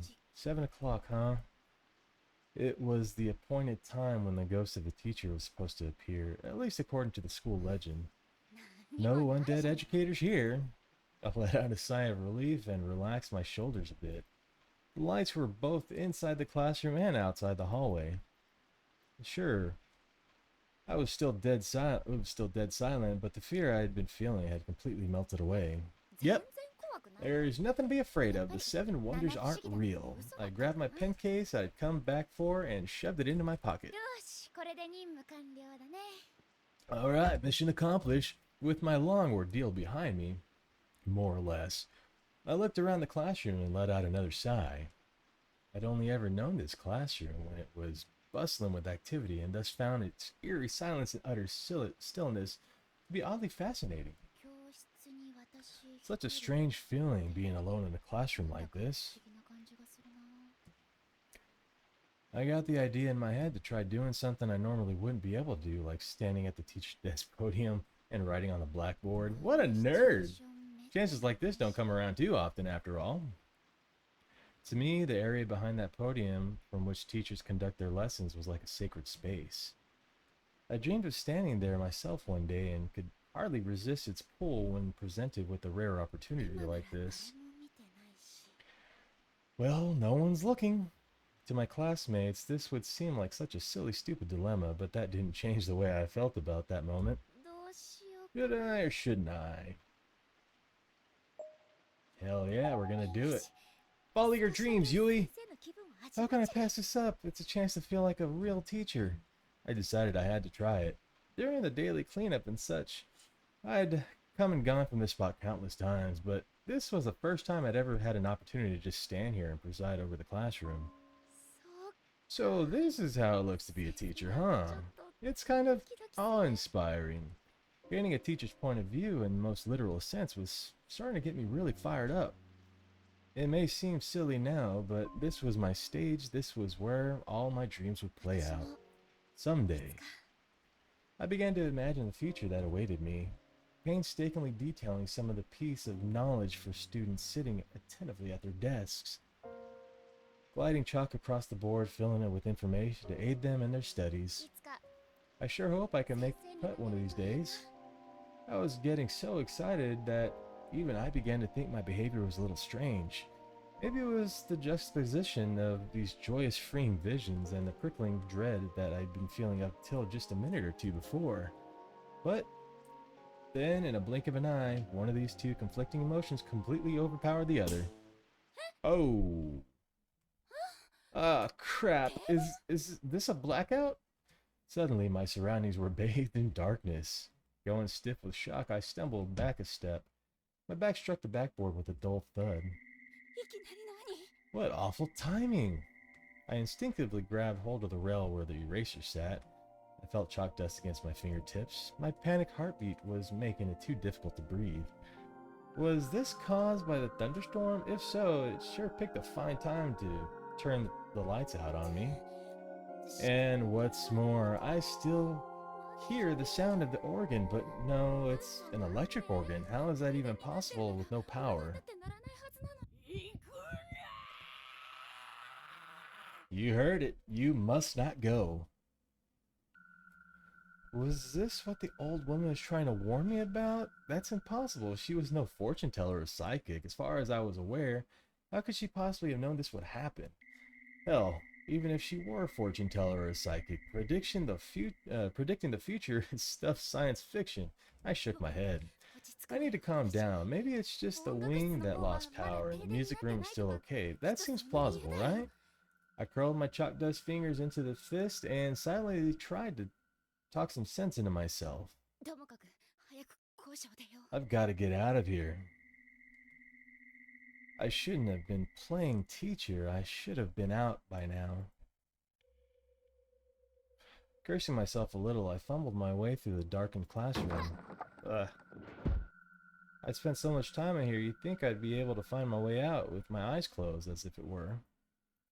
But sadly, that wasn't the case. Smashing loudly into the desk, I knocked on its side and began tumbling after it, instinctively grabbing at the other desk around me for support. Ugh. Damn it. It sounds like I knocked a lot of stuff off that desk. Guess I'll need to put everything back. Still fumbling around blindly, I gathered up all the scattered notes, textbooks, and writing utensils. Ugh, I can't tell what's what. This is so embarrassing. What the heck am I gonna do anyway? Wasn't I supposed to be hurrying home? I'm such a klutz.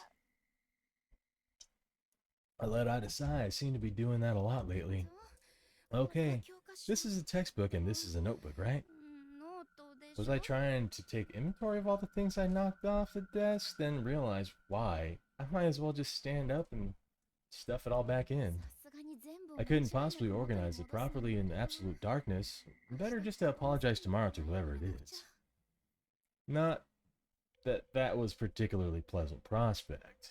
Explaining what I'd done wouldn't be easy, and no matter how I sugarcoated it, it would serve as a clear indication of my clumsiness. Bro, you just tell him you came back to get a pencil case, the lights went out, you tripped. You don't gotta tell him about all the weird stuff. If I didn't say anything, it's not like I'd be found out, but that would be the same as lying as far as I'm concerned, and I couldn't do that. Okay, I think I've got everything. I placed my hand against the floor and swept it around, feeling for anything I might have missed. And I found something alright. Ew, gross, what's this? It's all slimy. Ugh. I clearly brushed my fingers across something, but I had no idea what. It was no notebook or writing implement, though, that's for sure. Why would anybody have something like this in their desk? Maybe it had been in the floor all along. What is this stuff? I rubbed my sticky fingers a bit deeper into the wet spot, then brought my hand up close in my face so I could get a better look at what was there. What on earth did I just touch? Ooh. There was a flash of lightning almost immediately joined by a roaring thunderclap, and with it, for a split second, pitch black classroom was lit up for... Oh God, is that blood? I shot up to my feet, utterly mortified. That split second, I'd gotten a very good look at my fingers, and it really did seem as if they were covered in blood. But it wasn't just my hand, no. If my peripheral vision were to be trusted, it looked like the entire classroom was stained in a deep, dark crimson. Crap, I think it kind of smells like blood in here too. Without thinking, I backed away from where I'd been crouching. I tried rationalizing what I saw. How could a whole classroom become bloodbath like this? Did something spill? Did someone stumble in here? Injured? This isn't possible. It can't be. I mean, how? My whole body was quaking. I fled from the classroom. Or rather, I tried to flee. Whoa, I wanted to open. No, please, no. Oh, shite. I didn't read that. I'm sorry. I pulled on the door handle again, and in a frenzy, I was pulling so hard that it felt like my fingers might tear loose. But it just wouldn't budge. What? Why, please? I was absent-mindedly grabbing at my hair with one hand and slammed my fist on the nearby desk with another. This was a nightmare. Please, no, what's going on? Silence saturated the inky blackness of the room. I took several deep breaths in an effort to restrain my pounding heart. Calm down, I have to calm down. I'm probably just panicking because the door won't open. I'm sure it's just a misidentified whatever it was on the floor. I mean, it's preposterous, right? There's no way something like that could be. I was certain that when I saw what it actually was come morning, it'd end up being something totally random, like someone's old soda-stained gym clothes. That has to be it. Yeah, I probably just brushed against somebody's paint for art class or something. My imagination was running wild because I was panicking. And the door probably just has something caught in it, that's all. I decided to check out the hypothesis by feeling my way across the door and determining if anything was jutting out from any of the cracks. Whoa. Damn, not sure if I could do this without being able to see. I fumbled around the gaps in the door, but I just couldn't make anything out that would be doing this, and the classroom's rear exit seemed to be a world away. Maybe there's another way out of here. No, this was the 3rd floor. I couldn't get out of this classroom with exiting into the hallway. Let me out. I want out! Still, at a loss, I noticed a sudden flash of light through the hallway window. But the glass was only translucent, so I couldn't be sure of its source. Is somebody out there? Then there came a distinctive clump of footsteps. Oh, of course, it must be the custodian. I recalled the existence of the custodian who always patrolled the school grounds. I was sure he must have been taking a look around after the sudden power outage. Great, I'm saved! All at once, my fear-addled legs regained their strength. This nightmare would soon be over. Excuse me! I shouted to the custodian through the window as loudly as I could muster. Excuse me, I'm trapped in here. I had to be sure he heard me. I shouted again. Finally, I could see the light out in the hallway again, and it seemed to be getting closer. However, something's not right about this. Perturbed, I took a step away from the window. If that's a flashlight, shouldn't it be brighter? It's kind of looks like the faint unearthly glow classically attributed to spirits.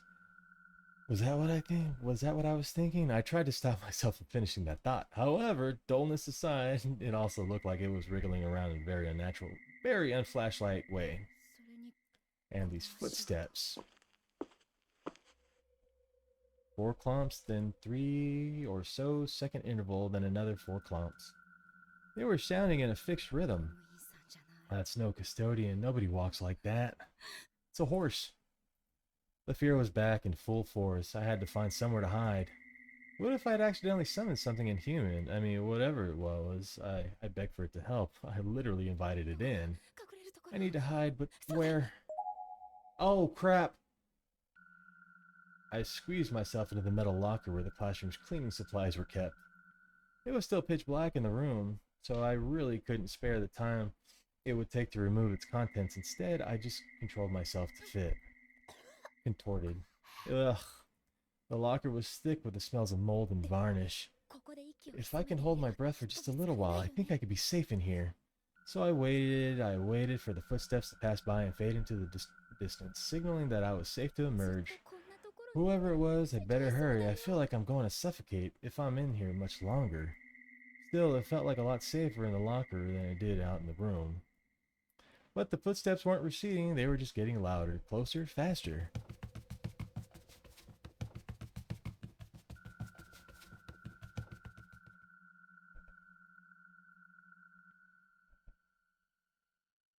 And then they came to a sudden halt.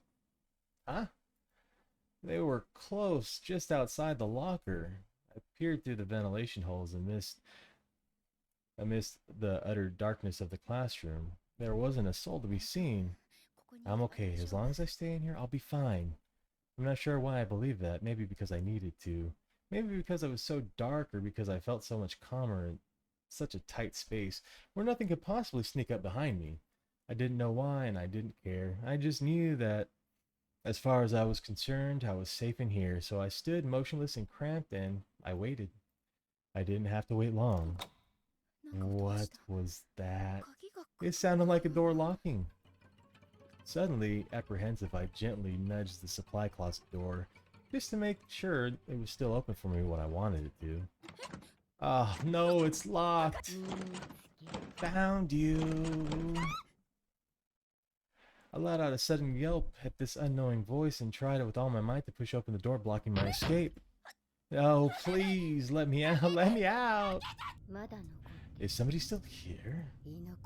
You'll need to be punished for that.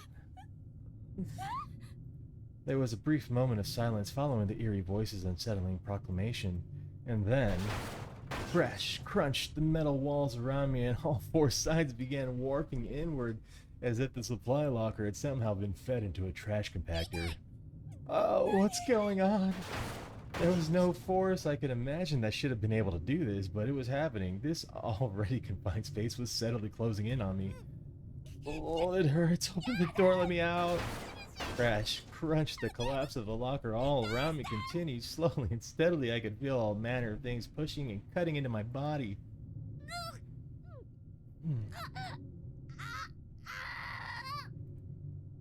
My vision went bright red. One of the blood vessels in my eyes probably burst from the pressure. I wasn't going to last much longer. The ventilation holes in the locker door were now pressed right up against my face, and through them I could barely make out a figure of a person. It wasn't the old woman from this morning. She was standing just outside the slat, staring right into my eyes. It was the last sight I would ever see as the locker finally inevitably smashed into my skull. Crash, crunk, crack, splat.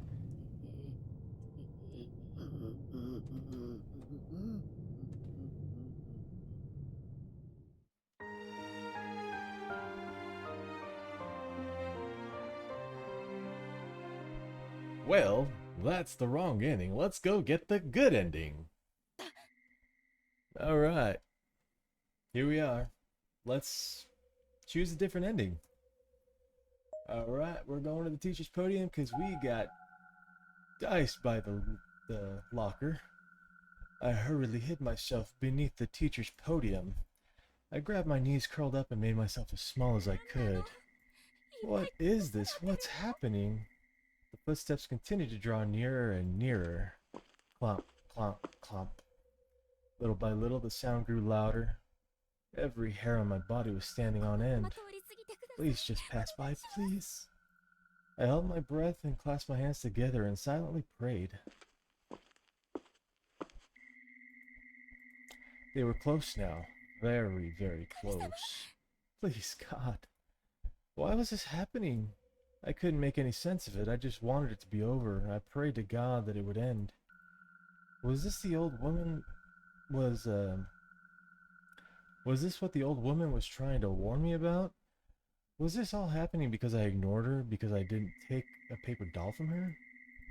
Was it because I had heard the ghost story of Yoshi and allowed it to get to me? Or did the strange events of the day have nothing to do with what was happening to me now? It feels like my heart is going to burst out of my chest. I was still holding my breath. I didn't dare even let out the tiniest of sounds escape and give away my position.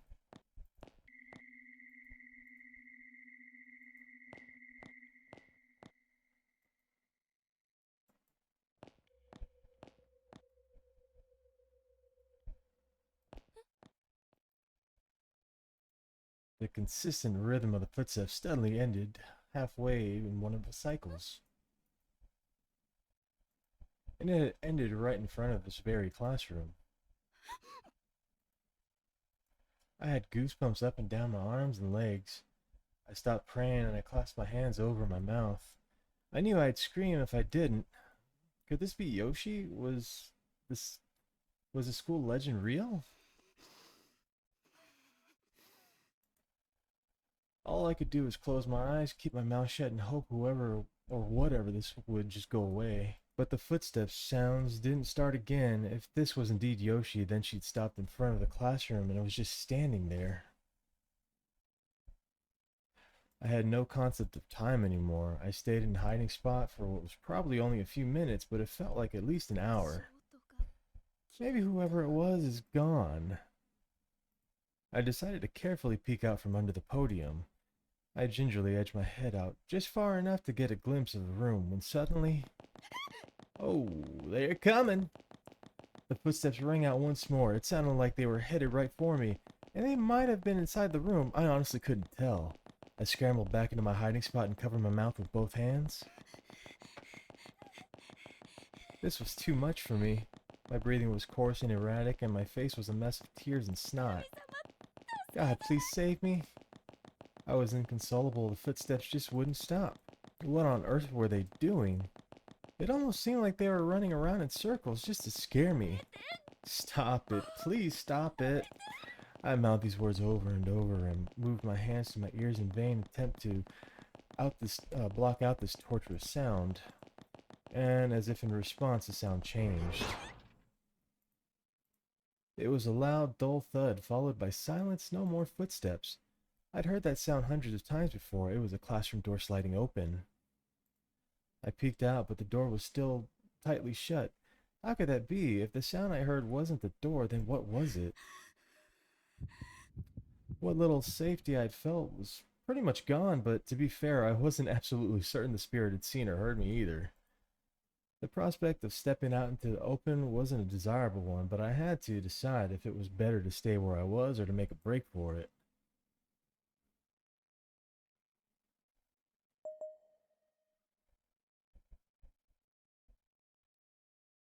Alright, let's make a break for it. Staying in one place for too long seemed like it would be inviting trouble, so I took a deep breath and reluctantly crawled out as quietly as I could, but almost immediately felt something. Oh no, we got the wrong again. Something long and thin struck me in the back of my head.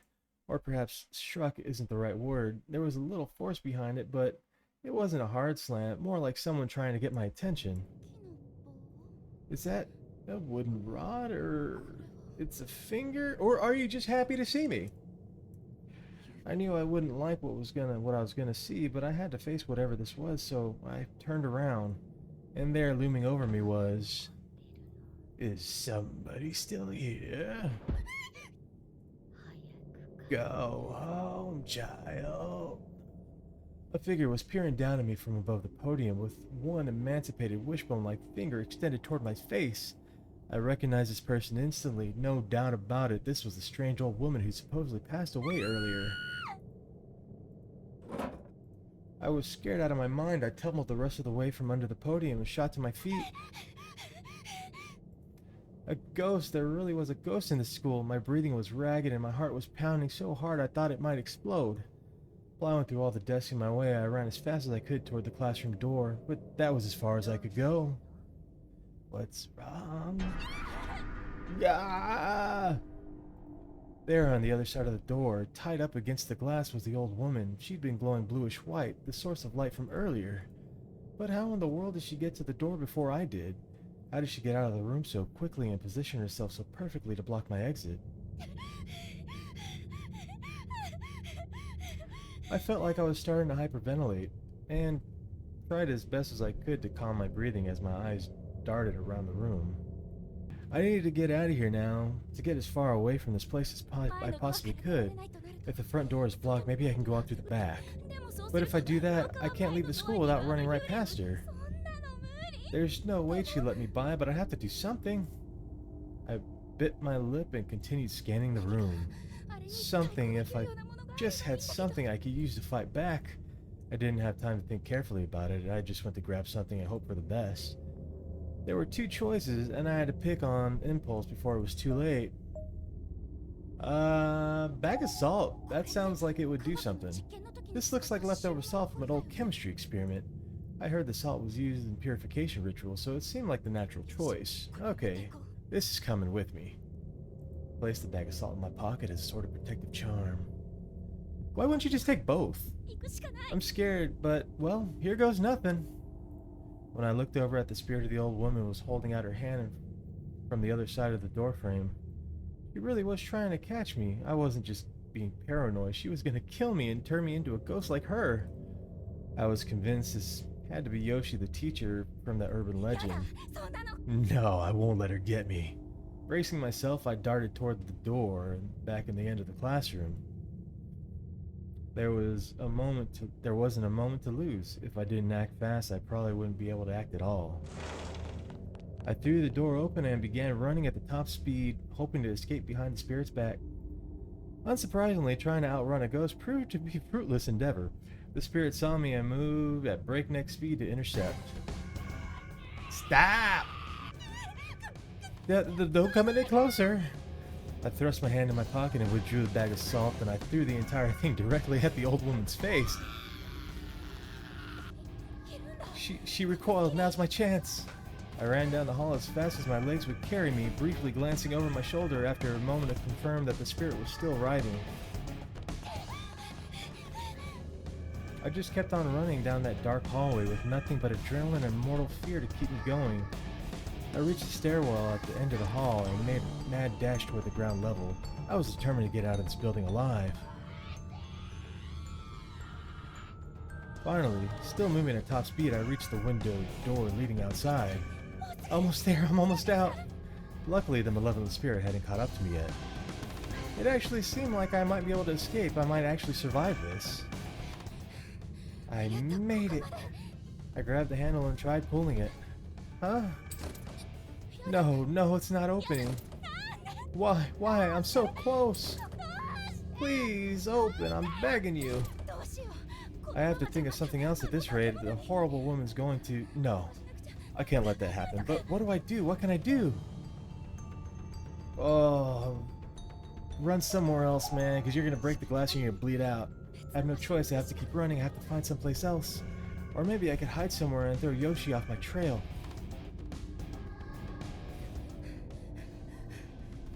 I had no particular destination in mind. Only thought was anywhere but here.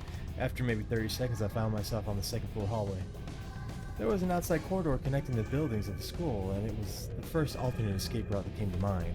Naturally, it was walled off from the outside for safety purposes, but the wall wasn't so big that I couldn't scale it in a pinch. I didn't really want to jump from the second floor on the school, but if I had to, I was confident that I at least survived the fall with minimal injury. I should consider that as a last resort. For now, let's just get out of sight. I climbed the wall faster than I thought possible and dropped down the narrow ledge on the other side. It was just wide enough to sit down. My back was to the hallway, but my location should have been completely hidden from anyone inside the school. I looked down the muddy ground below me. I really couldn't see much though. The outside was completely dark. It was so dark that it almost felt like it was a whole world had been draped in a black veil. Maybe I should just stay here until morning. I mean, even if I ran, I'm pretty sure I'd get caught. I opened the pen case in my pocket and pulled out the pencil I received from Tsukasa. Asa, please protect me. Was I really treating this little stubby pencil as a protective charm? Tsukasa said it would guarantee success on my test, not ward off evil spirits. Still, it was better than nothing. I clutched it tightly in my hands and prayed. Please protect me. I whispered the words so quietly that I might as well have been mouthing them, but it seemed to be all the opening damn spirit needed. I sensed the presence on the ledge with me, and was so startled that I almost fell from my perch. No, please, why are you doing this? However, I could only sense her there. I didn't actually see her, and the thought for one brief moment that maybe I was letting my imagination run wild. But then I felt the horrible sensation of something coiling itself around my arm. Oh man, you mustn't go outside. Oi, that's tough. Before I knew it, a tall, shadowy figure had half emerged from the wall behind me, and she had me in her grasp. There wasn't much more to her than an instant flickering silhouette, but I could clearly see she had a broken neck. Was this a different apparition? Her scraggly root-like fingers were squeezing my arm with tremendous force, pushing aside muscle and tissue, pressing right on the bone. Who are you? What are you? Where are you going, my dear? I'll just be a little longer, so won't you please wait for me? That hurts. It really hurts. I was shaking hysterically and tears were streaming down my face. I was absolutely convinced that I was going to die here. Let go of me. Such... I could offer no resistance. She was too strong. All I could do was plead with her. But please, you're really hurting me. I felt like my arm would snap in two at any moment. Let's be together forever. She wasn't just grabbing, but twisting as well. The pain was unlike anything I'd ever experienced before. I couldn't think about anything else. Stopping it had become my first and only priority. I struggled violently against the spirit's grip, ultimately breaking free by throwing my body off the wall toward the unseen earth below. In the face of death, everything really does seem to slow down.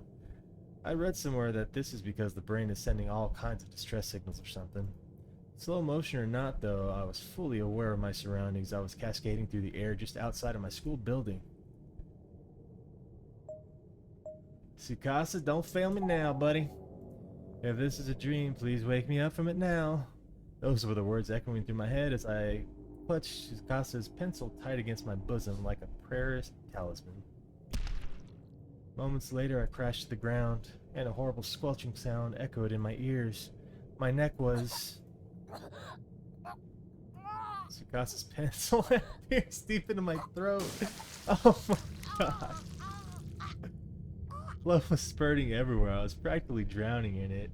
I landed right on it, and it wasn't long before I gasped my final gasp. Oh man.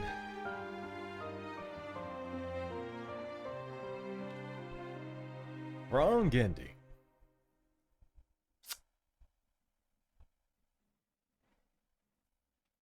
Alright, let's see if we can save her this time. Alright. Reach out hands. I was pretty sure this fall would kill me with a controlled jump.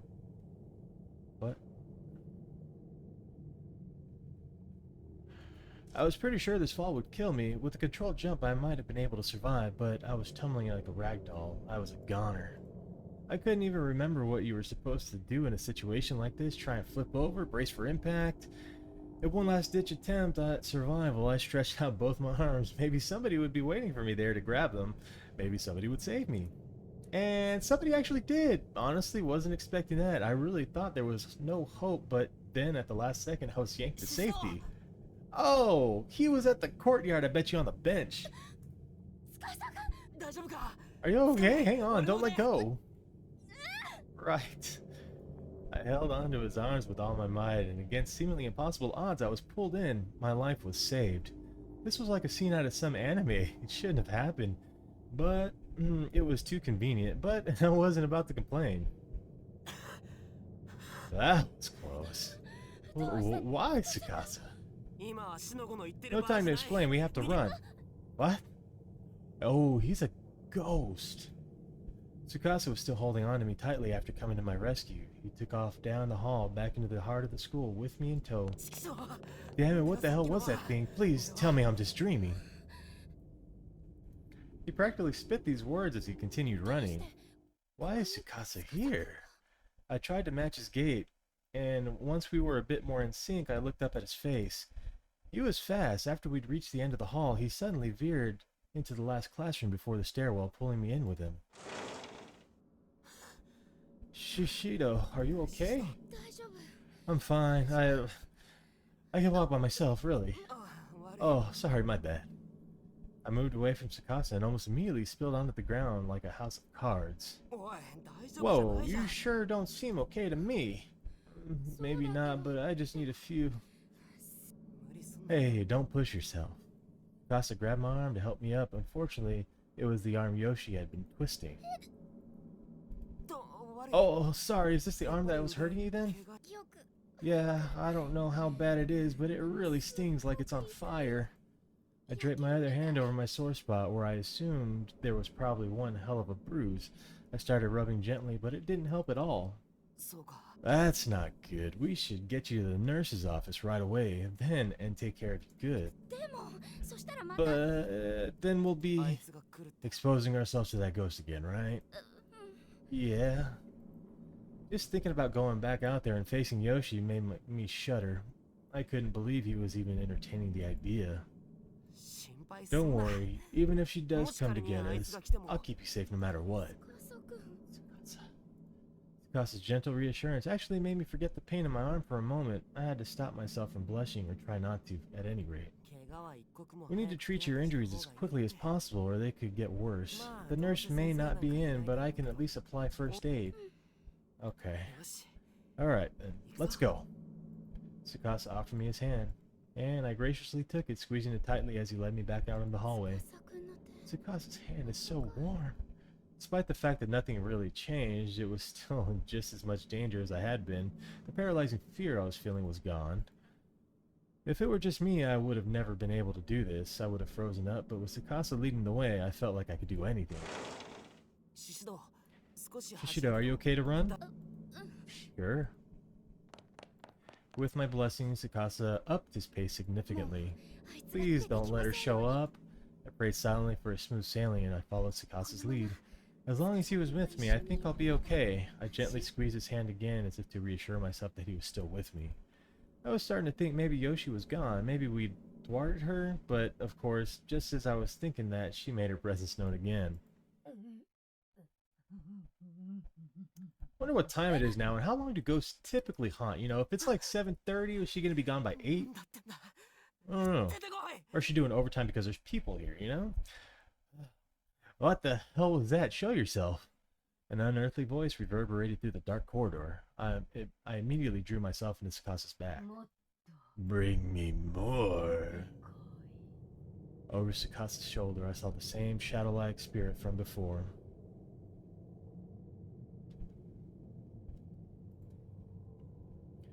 It must have been waiting there to ambush us. It's alright, stay calm. But the ghost was moaning and wavering before us. We'd never been able to get past it. We'd never be able to get past it. You'll do anything for me. Hey, Shishido. I'm gonna draw that thing's attention while it's distracted. I want you to run. What? No way. We'll run together. I've got a secret weapon. You? What? It's a keepsake charm my grandmother gave me. When I pointed at that thing earlier, it definitely had an effect. A charm? Yeah. But Tsukasa, you'll still be putting yourself in harm's way. I'll be fine. It'll all work out somehow or another. It's not. Stay where you are. We really didn't have time to be arguing. It was closing in fast. And as it did, I noticed the spirit's figure had become more defined. She was a tall, young woman with her head turned sideways at a 90-degree angle. The tale of Yoshi suggests she fell down a flight of stairs, so a broken neck would certainly fit. Go, run! Ah! He gave my back a shove to get me started, and with no time to object, I unconsciously obliged. Tsukasa ran too, darting ahead of me for a few short moments. Hey, ghost lady, over here! Stop! Tsukasa ran as close as he possibly could to get Yoshi's attention, then turned tail and began sprinting off the opposite direction.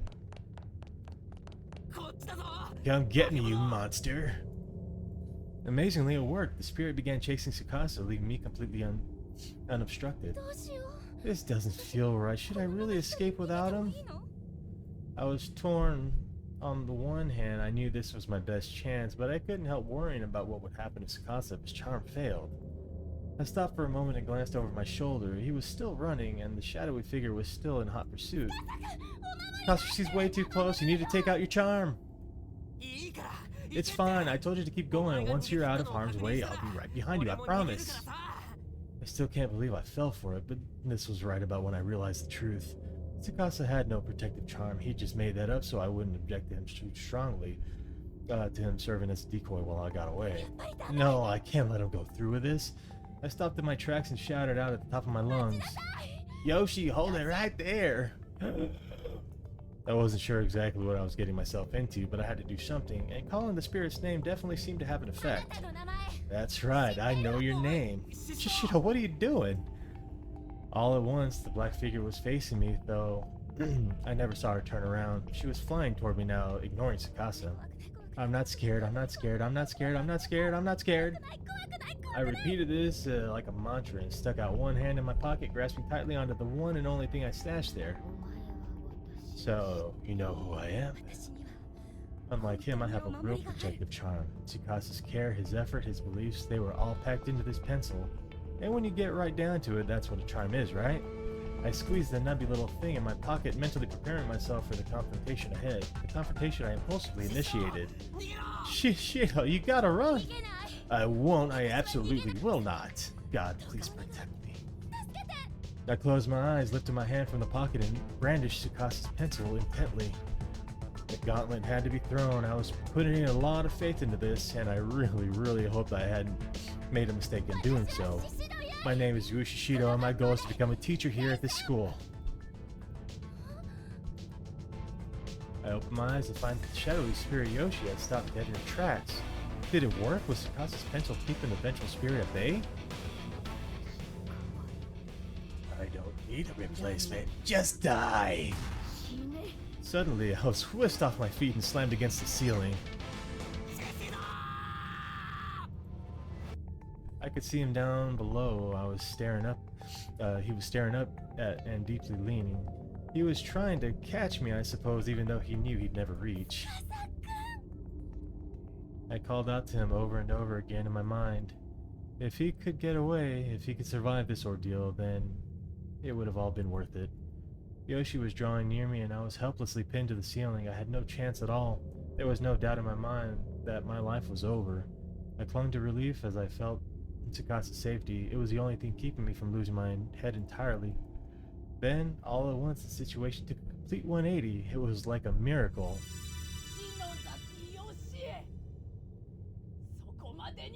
Yoshi Shinozaki, you stop it right there. Before I had any idea what was happening, I found myself bathed in a gentle light. The woman from this morning? I'm sorry I was unable to protect you, but now at least the evil will spread no further. It was the old woman who had collapsed in front of my house. She was standing down below me, enveloped in a warm glow.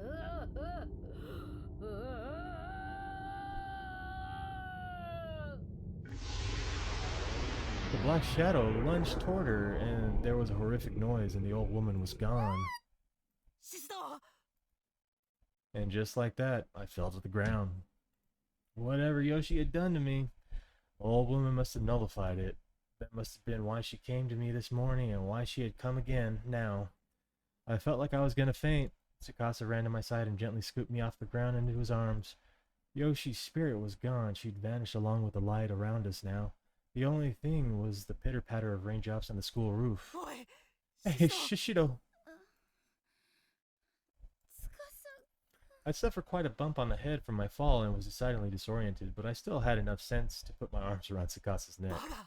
You idiot, didn't I tell you to run? I'm sorry, it's just... I wanted to protect you. I couldn't bear the thought of losing you is what I wanted to say, but instead, I just passed out in his arms. Crisis averted. I felt as though I was waking from a long, horrible dream. Hey, you okay? Shishido?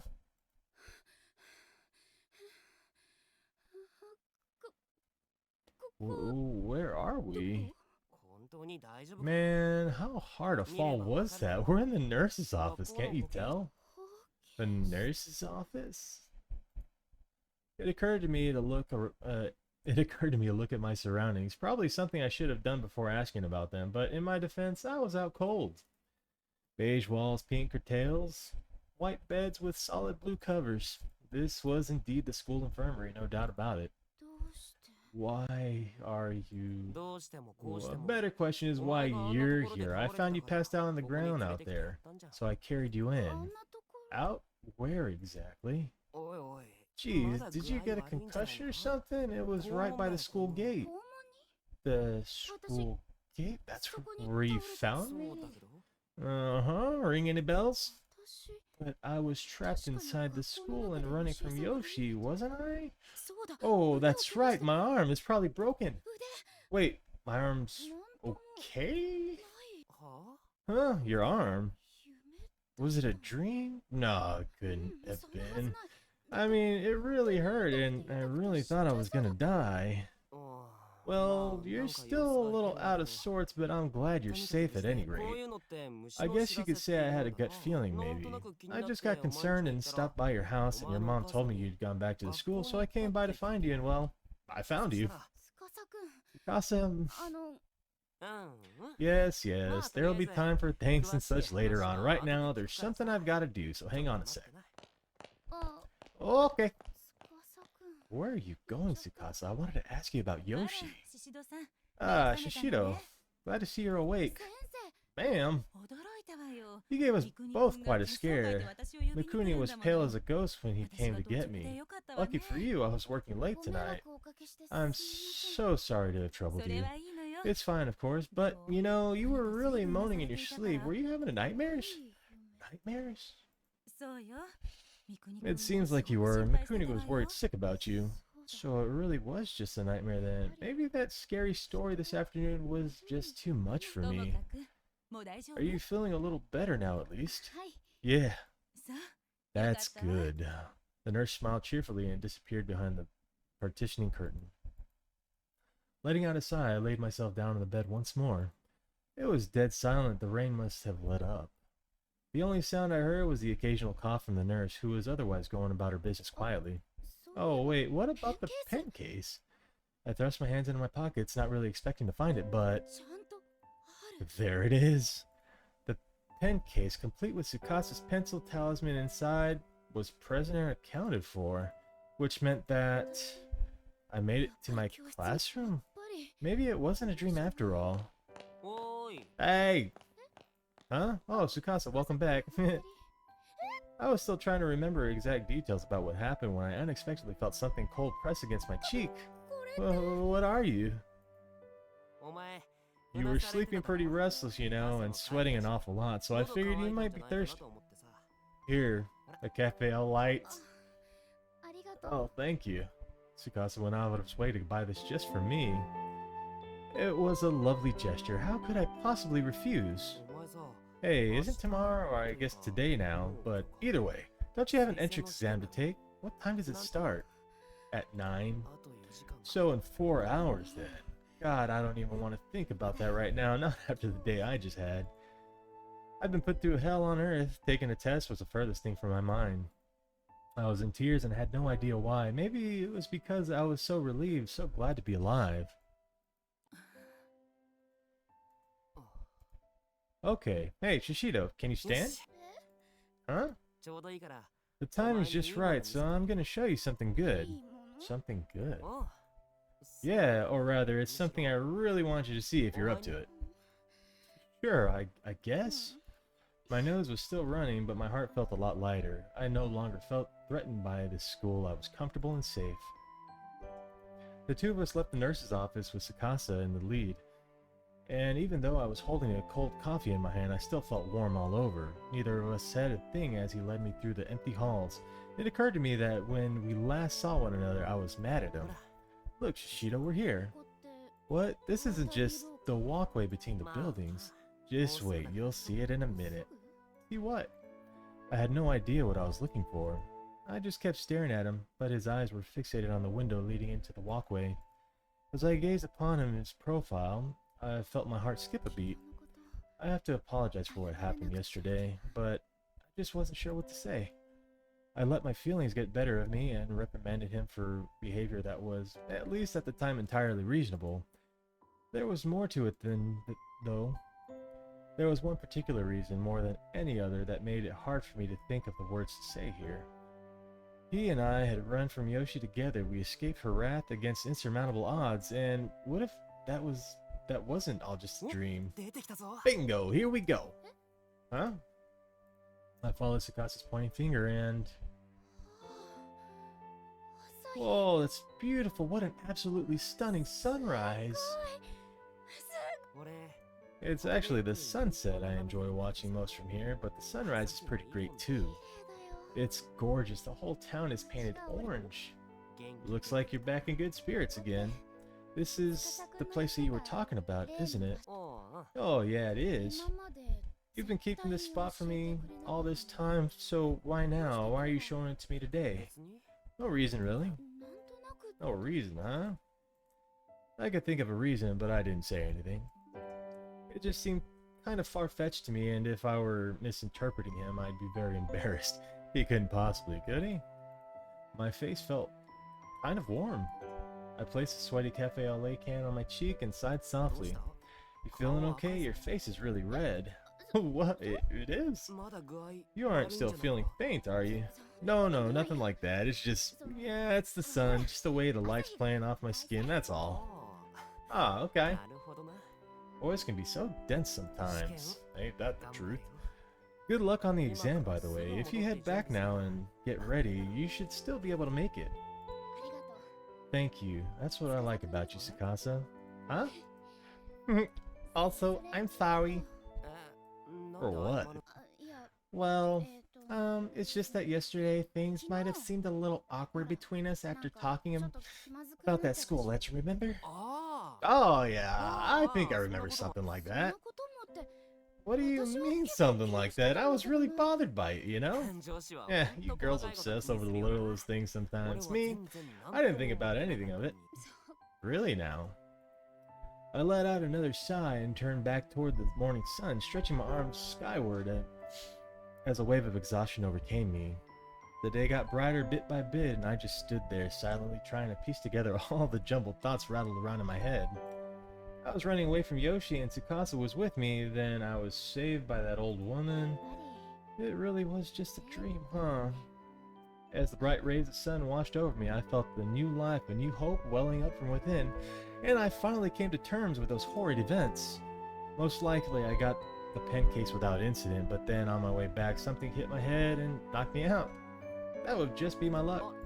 Oh, hey, Shishido, don't move. Huh? Stay right there, just like that.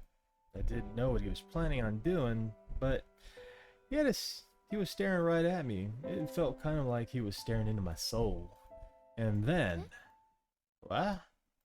Slowly, Tsukasa drew his face towards mine. Is he... Shishido.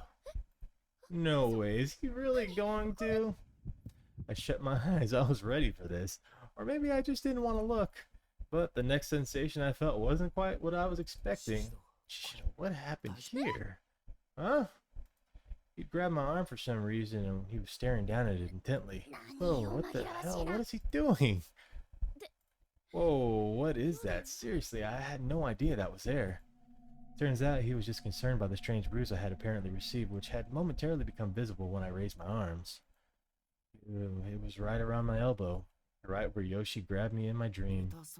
Looks like it hurts. It doesn't hurt at all, actually, but what? Never mind, it's nothing. Even a wry smile, I gently pulled my arm from his grip. Hey, Tsukasa? Yeah? Before we go home, I have a favor to ask you. What is it? Would you mind if we held hands? Held hands? Yeah, just for a little, or is that asking too much?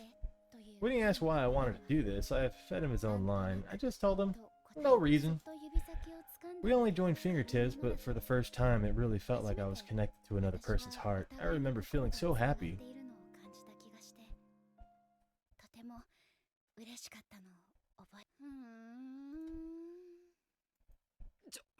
Hey, Miss Yui, Miss Yui! Tsukasa. Miss Yui, please. I knew I'd heard that voice before, but who was it? Was I just dreaming again? I still felt like I was holding Tsukasa's hand, though. Miss Yui, your hand, your hand! What? Good, you're awake. Huh? What? Machida? That's right, it's Satoshi Machida. Ugh. I was still dazed. I had no idea what was going on. All I knew was that one of my students, Satoshi Machida, was here and he looked concerned. Miss Yui, your hand is... What? Oh my!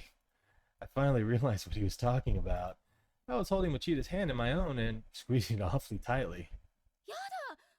Excuse me, please, I'm so sorry. It's no problem, though I have to say you have a really strong grip, Miss Yui.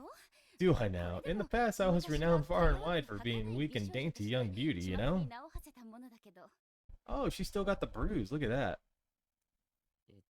How exactly do I respond to that? Well, you could say something nice. Mochito was a good student. He and I got along well, and we were already falling back into our usual pattern of good-natured ribbing, except... Wait a minute, why are you here, Mochita? Well, I told you earlier, didn't I? I guess I shouldn't be surprised you don't remember anything. Well, what am I supposed to remember exactly? A little while ago I ate some porridge I made and took medicine. A little while ago you ate some porridge I made you and took medicine before passing out again. I told you everything then. You did? Have you seriously forgotten all of it? Completely.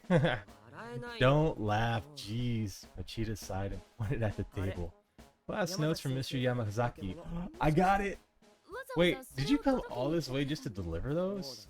Yeah, and when I did, you were in pretty bad way, so I made you some porridge. Oh, and don't worry, I had permission. Monet said I can borrow the kitchen. Monet did he?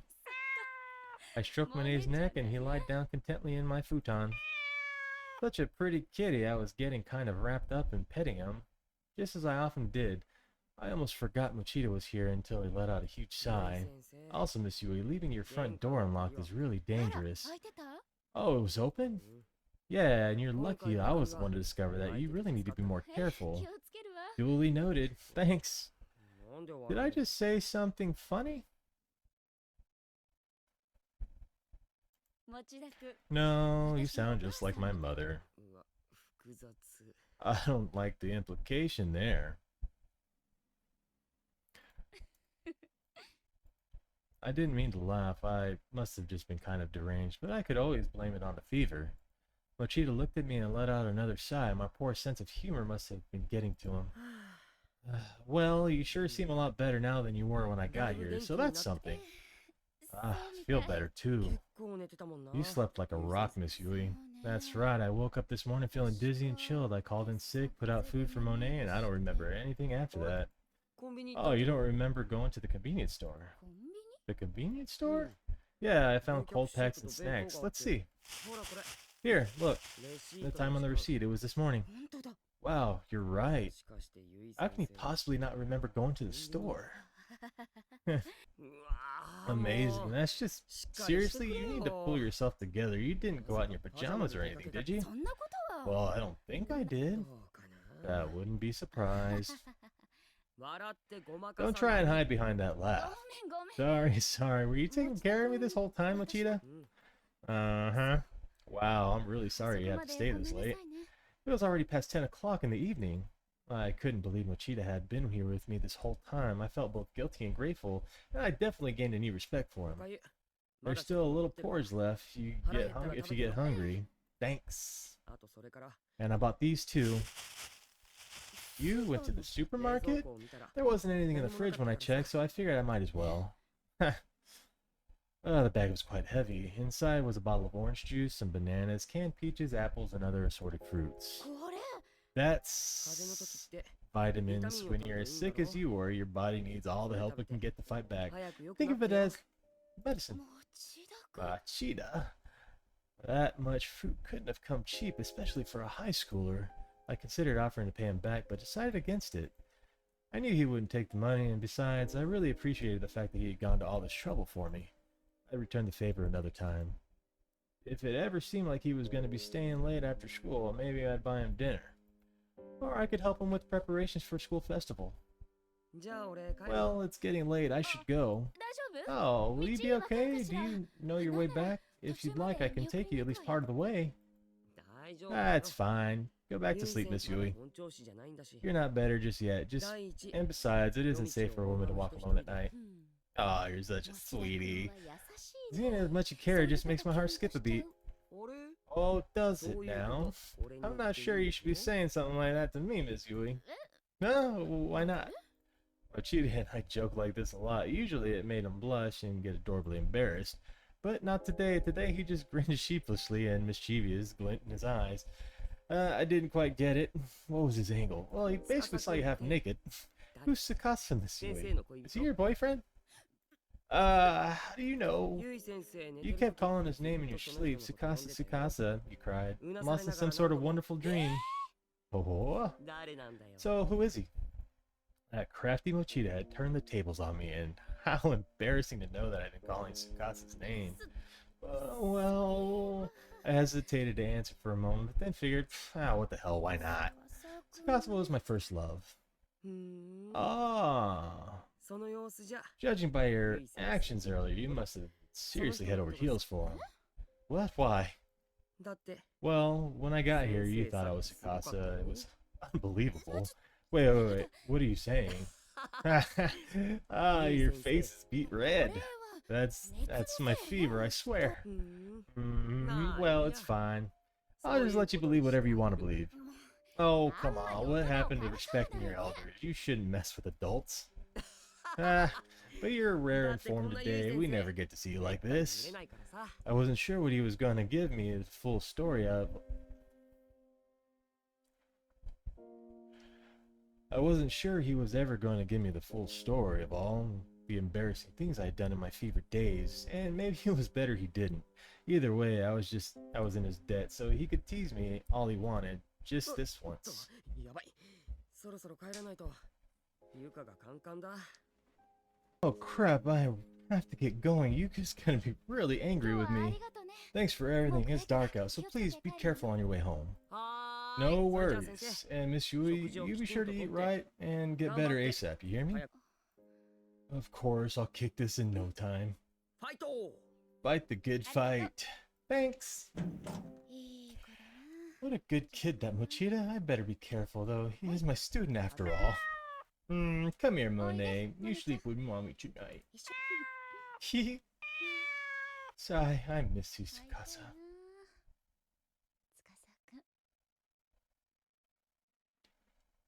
Yes! Finally, dude, that is a long chapter. That was a lot of reading. Holy moly.